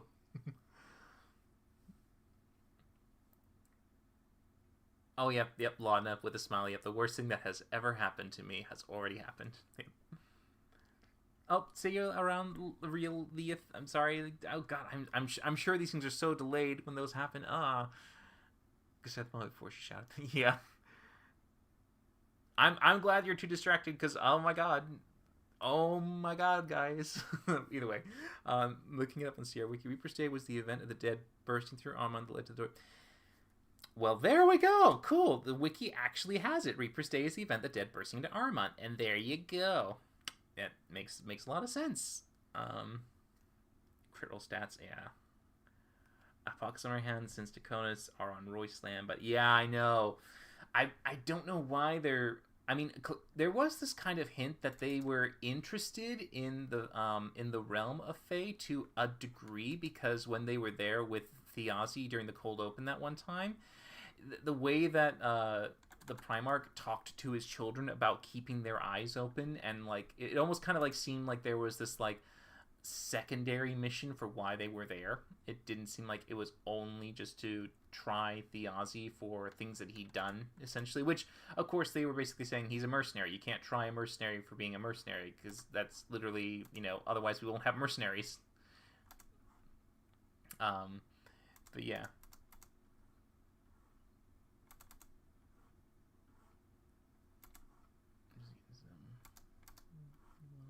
Little feathers in here.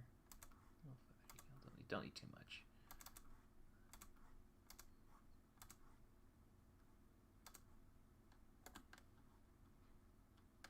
And then we'll close it off, and then we'll have the lines come in.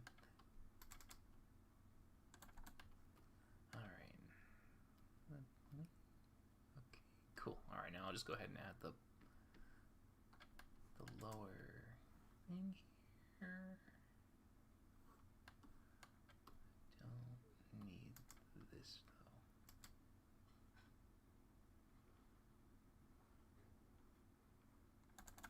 Okay, and then apply it to here. And let's see. Yay. Alright. Now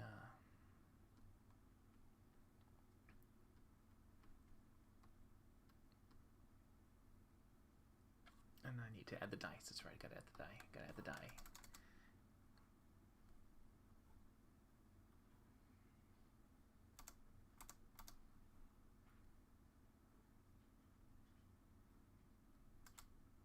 Only a little peek of the die. Alright. I guess we'll have it on the stats. I heard that Bleem was coming and didn't want to count tatas and hell yes. Didn't want to count the yeah. Birds per episode. Oh yeah, birds per episode. Guaranteed. Every episode we're gonna get a bird.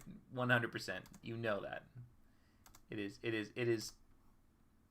is now tradition that there will be a bird mention in every episode.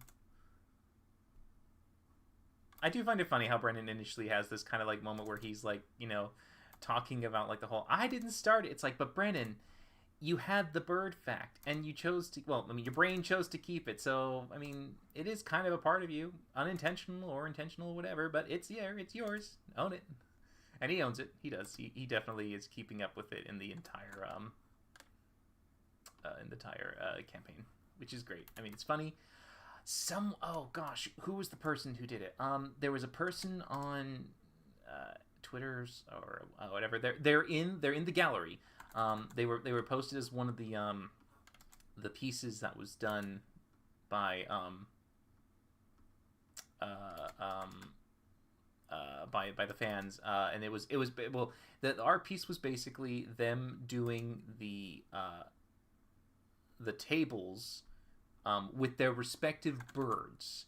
So the falcon was used for the soldiers, the nightingale was used for the seeker, and the magpie was used for the schemer. And they had like little itty bitty memorabilia, little like masks, swords, little items that would basically be attributed to the party members that were in that particular group.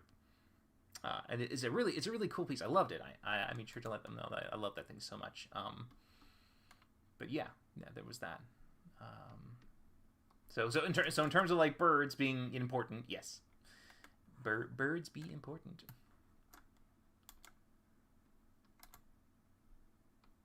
All right, I think that's the dice in there. Yeah, great, good. Okay, the dice is done. Okay, so we have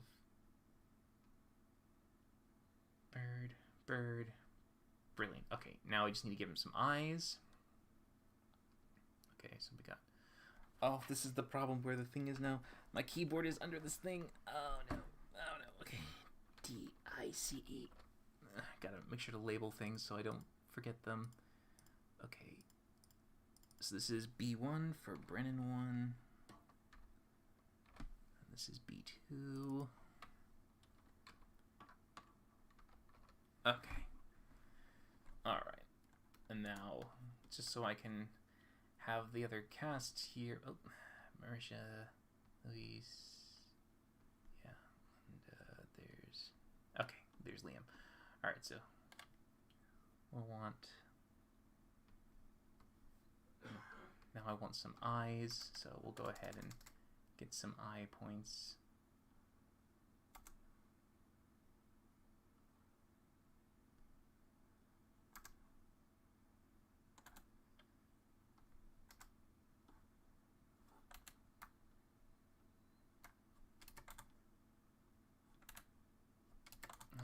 So that's I1s.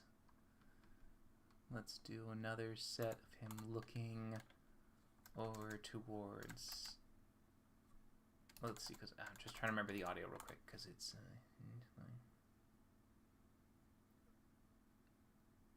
Okay, yeah, he also looks straight at us. That's the other thing. He looks straight at the viewers.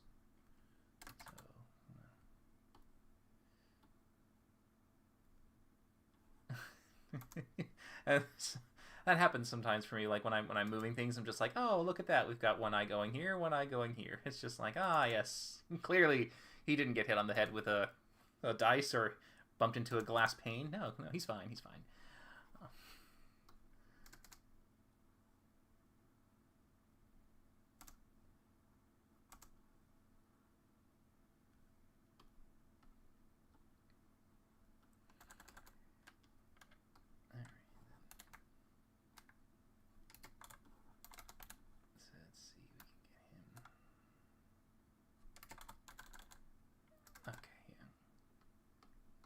I think I'm gonna have him look at the viewers for a split second when he makes a comment.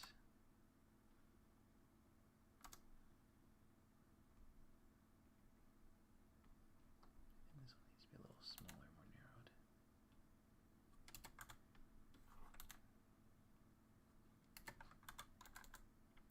Okay, I think that should be good for his looking at the viewer.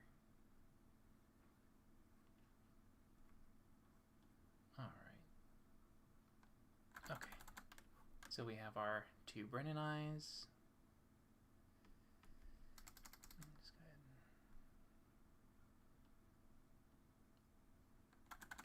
and... Okay. Alright, great. And then the one other thing that I will add is mouth closed. Alright, mouth closed. So, let me take that.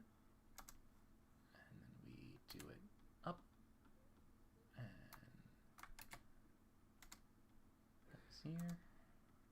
And that will be mouth closed. Perfect. All right, so I'll leave that as mouth closed, M closed, M-C-L-O-S-E. Right? Great, M closed. All right. So that, and by the way, there you go. This is how some of the process works for characters moving and having different things. I will have different body poses, so they move them from there to there, and then I'll do things like their eye movements will be separated into different layers, and then their mouth will be open closing. That's how I will move it about. That's Brennan. All right, Brennan for this scene is done. Now we've just got Taliesin, Louise, Marisha, and Liam.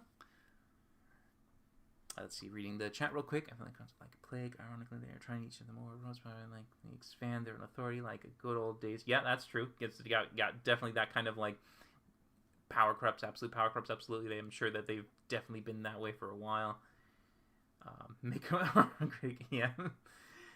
When they rule over the passages along with the Hail of Ours, I don't think a house with that much power would ever willingly go against the god that gave them the power. Yeah, and technically, I believe the Hail of Ours and the Taconis were the ones that still allied with their gods and had to change course when they obviously lost.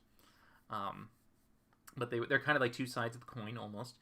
Their god, like you know how the Magpies are leading a quiet rebellion? I thought they would call their leader Magpie or something. Like, any good tidings, always before a friend, is a good pass. It is, yes.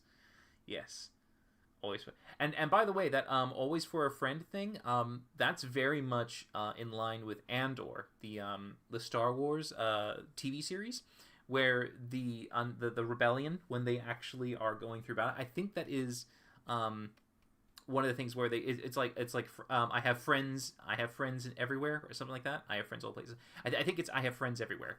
But that was their catchphrase essentially to figure out if you were part of the resistance, the rebellion. So that whole thing, which by the way, that TV show, phenomenal, really good. I love how it actually gives you a look at some of the different things of Star Wars that you would never really get with the epic fights and the kind of and the Jedi and all that stuff, which are phenomenal, don't get me wrong, but the fact that we could actually see moments of them kind of like, having to deal with a lot of the real life, the nitty-gritties, the little details of just getting it to work in the beginning, how it got to where it was.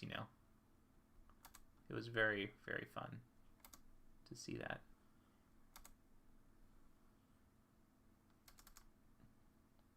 So definitely like that. Let's see. You're good. I'm technically yapping like crazy right now. Oh yeah, Liam is absolutely towering over the others. That is the thing. It's like Liam the owl. It's like, yep, if one person became a really big bird, well, they're gonna be a really big bird. You can see how it's like the scene. It's like I can't technically like this. The scene wouldn't be like this close up for them. I have to be far enough away to at least get most of Liam in there. And thankfully, Liam does move down. He does eventually go into there. He does come down. So he will eventually get closer to them. But yeah. That is the trouble. He's the trouble. Alright, Taliesin, there we go.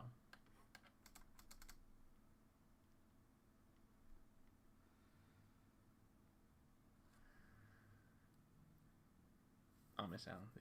Any good tidings? In general, nothing amazingly good, I'd say. Just good, in general. Or you're just saying any good tidings. Oh, I see. You're already doing the thing. Got it. Always for a friend. Yep. Condor Alex. Yeah, I'm very curious because technically when the convergence happens, that gives us an opportunity potentially for table talk that could involve more of the birds again. But this is the first episode. This is the first animatic that is actually going to incorporate all of the birds. Well, sorry, that will incorporate the birds that had been finished from the list that one time. So I'm very curious, and I hope people, because a lot of people who weren't able to participate in that live stream, I'm sad that they didn't get a chance to do it and that they missed out. But I hope that they like the end result, because we're now actually going to be using them, all of them, for the schemers here. So at least it's now every schemer bird we got on the table. Because last time, obviously, we had just Marisha and Taliesin. We didn't have Liam, and technically we did have Luis one time when he was made as a pseudo dragon, because when that episode came out and Brennan dropped the hint of tarot card, and he was just like, he goes, Luis / Azune, what do you think of when you look at this dragon card? And I'm like, oh, is it important, Brennan? Okay, for him? Me thinketh a draconic sorcerer. Is that right? And then, lo and behold, it was draconic sorcerer. I was very happy when that happened. I was so thrilled. And oh god, when Luis first had that level up the level up kind of chat with everyone, when we were all watching, and he said, like, I don't know, I had an idea for what he would be, but looking at all the other subclasses, I'm just like, oh, don't do this to me, Luis, don't do this to me. But he didn't. He stuck with the draconic. Well, he had to have stuck with the draconic sorcerer, obviously, because there's no way. We had zero influence on that decision, clearly, because he pre-recorded. So duh. But yeah. All right. Oh yes. Now we have Taliesin 2. Taliesin 2.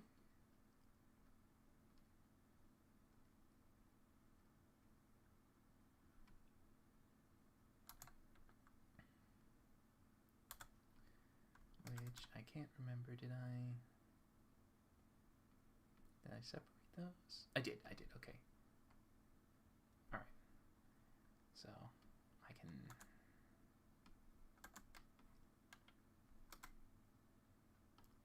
Take this and erase some of that.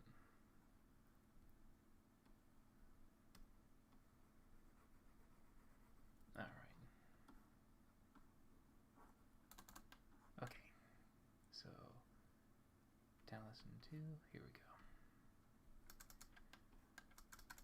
Taliesin when he gets excited, because there's a moment that happens and everyone gets happy. What moment is it? We do not know. But I'm sure it has something to do with the fight.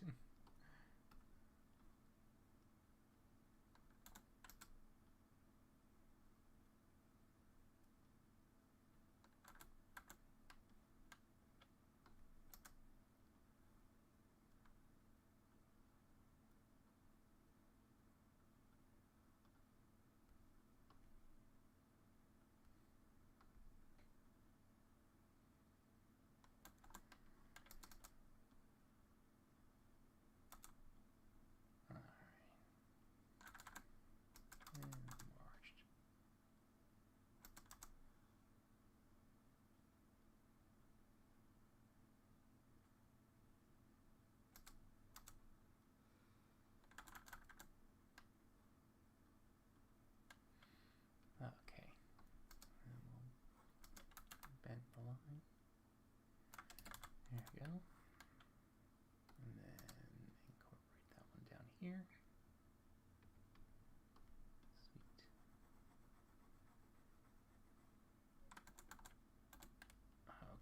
Okay.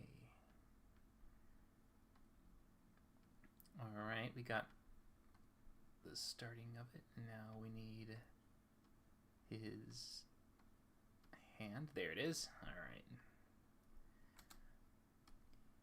I'm giving Raven Taliesin a kind of like, have you ever seen that classic anime moment where a person adjusts their glasses kind of thing? So he's getting a glasses adjustment as he's looking at the scene below him. So that's his additional change. Oh,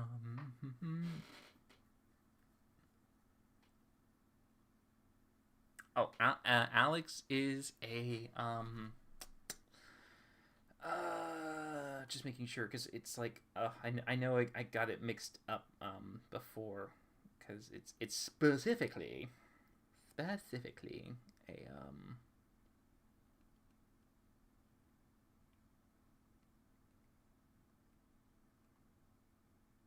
la, la, la, la, la, la, a vulture.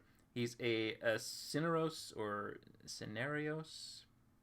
Yeah, but it is a vulture technically. Yes, which is funny because of the fact that he did summon a vulture in his in the castle Klippenblick, which I know that's a little side note and stuff like that, but I absolutely love Brennan's inclusion of the German names in the city in the location because they are they are 100% legit German words. He 100% like is just it is true to German fashion. It is literally just stating out the obvious. It is like cliff castle or or like a city on edge of cliff.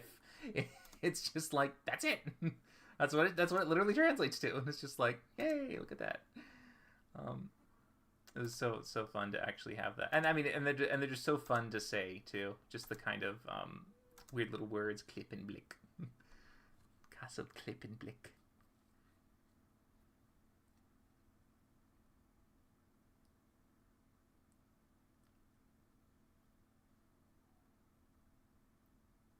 Oh yes, I do remember that moment, matron. Absolutely. It is not that moment. No, that I because they he said that so quietly when they were looking at the screen and they were mentioning like the new stuff. Yeah, it kind of almost felt like Taliesin and Luis were being as thick as thieves in the side, just like looking at and when he was like. Taliesin read something. He's like, "Oh my gosh!" And he just like pulls Luis in. It's like, "Luis, look at this." It's just like, "Oh." That was a fun moment, seeing that between them.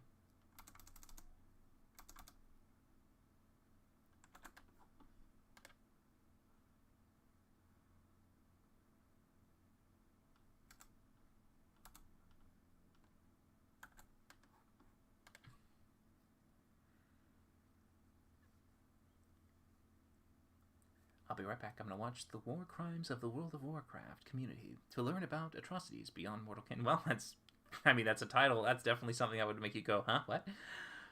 Is beyond triggered right now. Don't pinch the monitor. Look at you go, simply wonderful. Keep. Thank you. I will absolutely. I'll make sure. I'll make sure Scritch knows and he appreciates all of that too. Thank you. May I ask which non-English language did you speak? What? Oh! Which non-language do I speak or do I know? Oh, okay. None. No. I don't know any.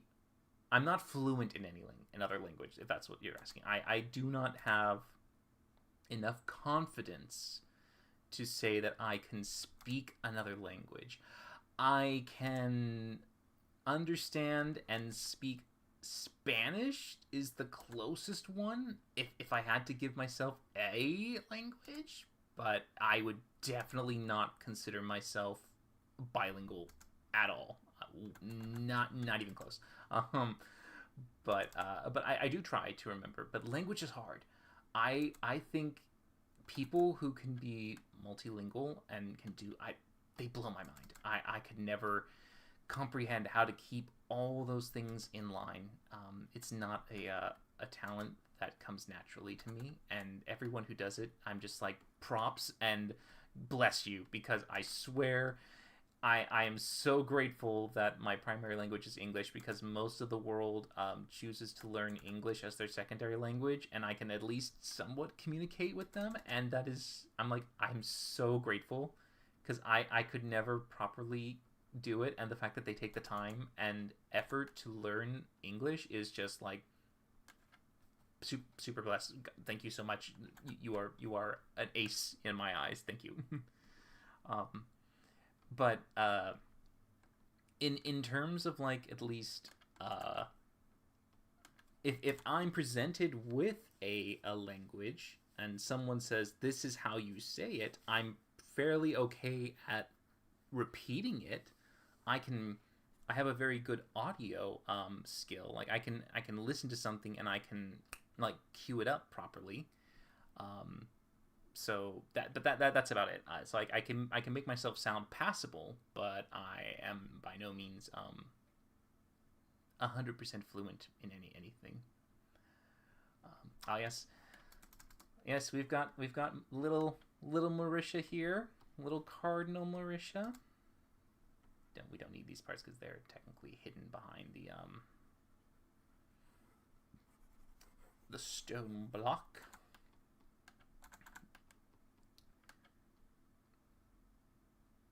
And then how much of it is?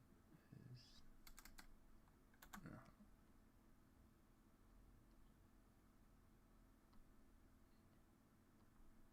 Alright, so she does face change with. Oh wait, no, I have to redo that.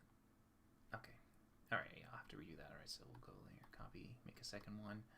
Move her head over there so that we can line that up. And there we go.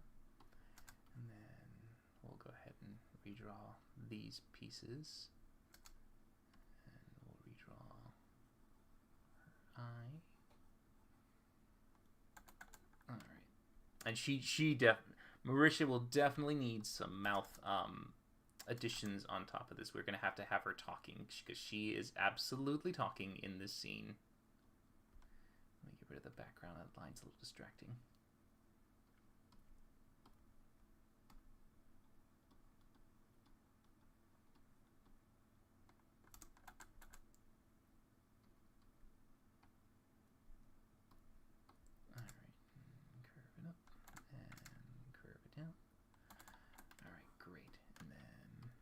The wings. Let's see. I'm just checking the chat real quick while the thing saves.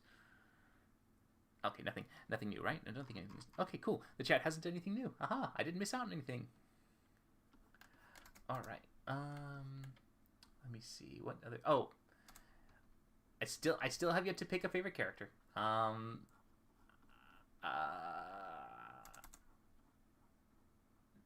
I still can't pick a favorite character. It's so hard.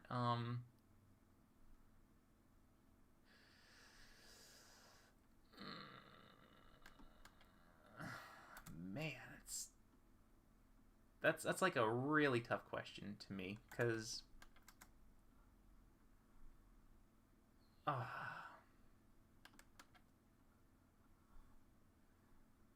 they're all so good. I mean, I love the players and I love their PCs. They each come up with something nice to bring to the table, and it's all different too. That's the other thing, right? I mean, I don't see any of them like double dipping, you know? Octus doesn't have any similar qualities with like with Sam's character because they're both technically sons of houses, very, you know, powerful, noble houses, but neither of them have that like what you would call the exact same in any way. Like they each are completely different in how they go about it, and I think that's phenomenal that none of the players are stepping on anyone else's toes. It's mind blowing, honestly, because it's like it's very hard to keep yourself without being, because so many people want to play D&D being good. You want to feel like you're I can solve the puzzles, I can slay the monsters, I can do everything possible to save the day, and a lot of the times with the ones that they have in Critical Role, they very much are, you know, saying, I can't be everywhere, I can't do everything, so my character is going to be bad at this, or they're not gonna have as good a skill as this person is, but that's okay. Like Marisha leaning into having the worst dex ever for Murray. Like, oh my god, Murray is like no dex because she's having to shift those tig old biddies. as she says. All right, let's get mouth open 1 for Marisha. I'll just label it as M1 for that one, just so I can remember it. Let's get her. Let's see. People saying, just so you know, you're doing very well at reading. Thank you.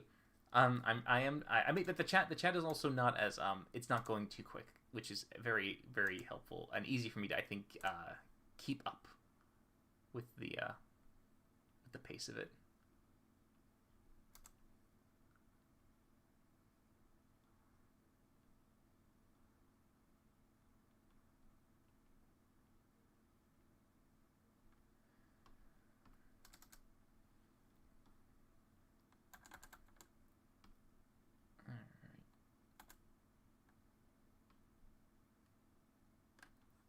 Okay, that should be good for mouth open. Yep. Okay. And then I think, because it's just a slight tilt with the next one, I can just take the exact same one and move it up over here, right? Ah, no, it's a little different. It's a little different. All right, so I have to change this a bit. Yeah, so that I'll have to open her mouth a little more, so the top one has a.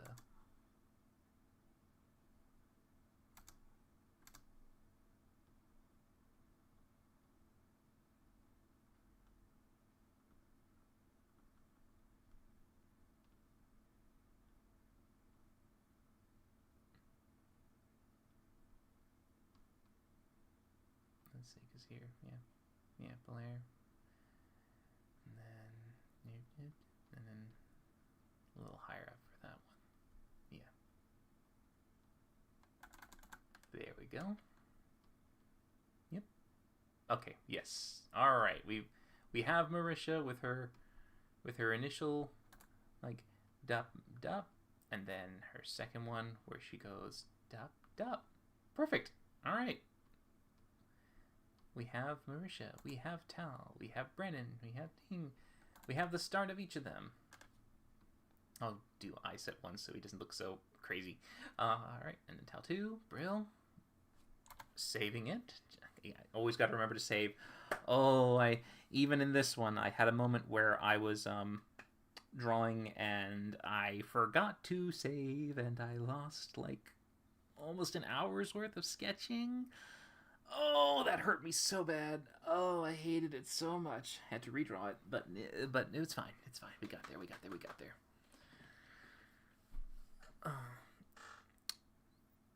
Luis's bird is a nightjar, and yes, it has a very huge beak. Since I'm actually coming up to the end of the live stream, I won't be able to line anything, but I can at least give you some more looks at things. So yeah, Luis initially he has multiple versions of him. So this is Luis the Nightjar, just me standard, but then he's turning, he's listening to Marisha.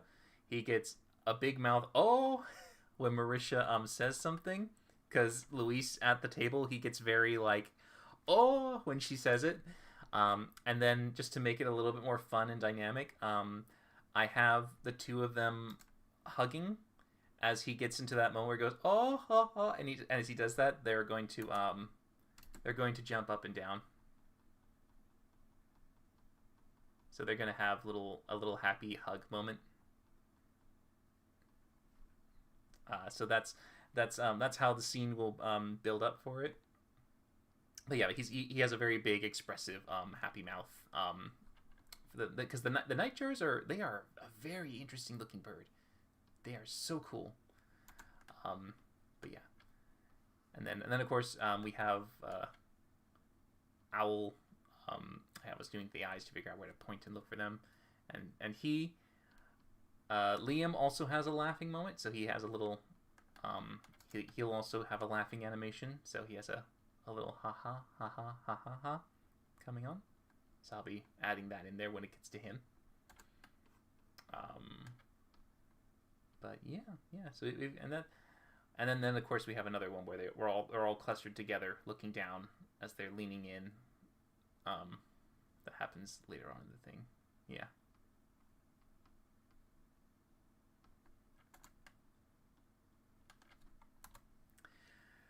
All right. They do. I love the energies from them. They're great. They're so much fun. I call the Taconas because I am deceased. Very good. All right. Well, 6:30 is, I believe, the time. I said I would have to call it because that was when I'd have to get things ready for dinners and stuff. Just double checking, making sure that is what I said, right? Okay, that's what I did say. Okay. All right. Which, but I did start a little late, so it's fine. It's fine to carry it on a little bit more.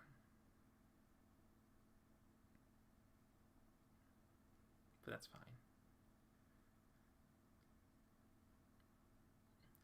But yeah, I mean, I thought that this was a lot of fun. I'm glad I was able to at least give a tiny glimpse as to some of the work behind it. I know there's a ton still technically that happens when it comes to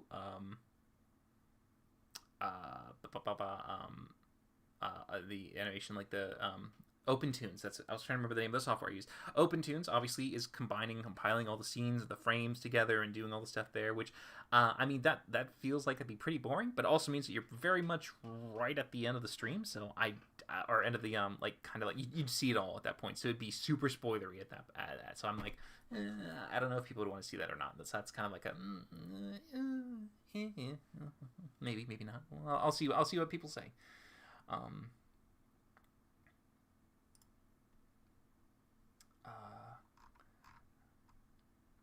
But there, yeah, I was gonna say I won't spoil anything else. You got to hear the intro, the first little bit of sound, so you kind of know a little bit what's gonna happen. But you can always watch it again if you ever want to listen for it.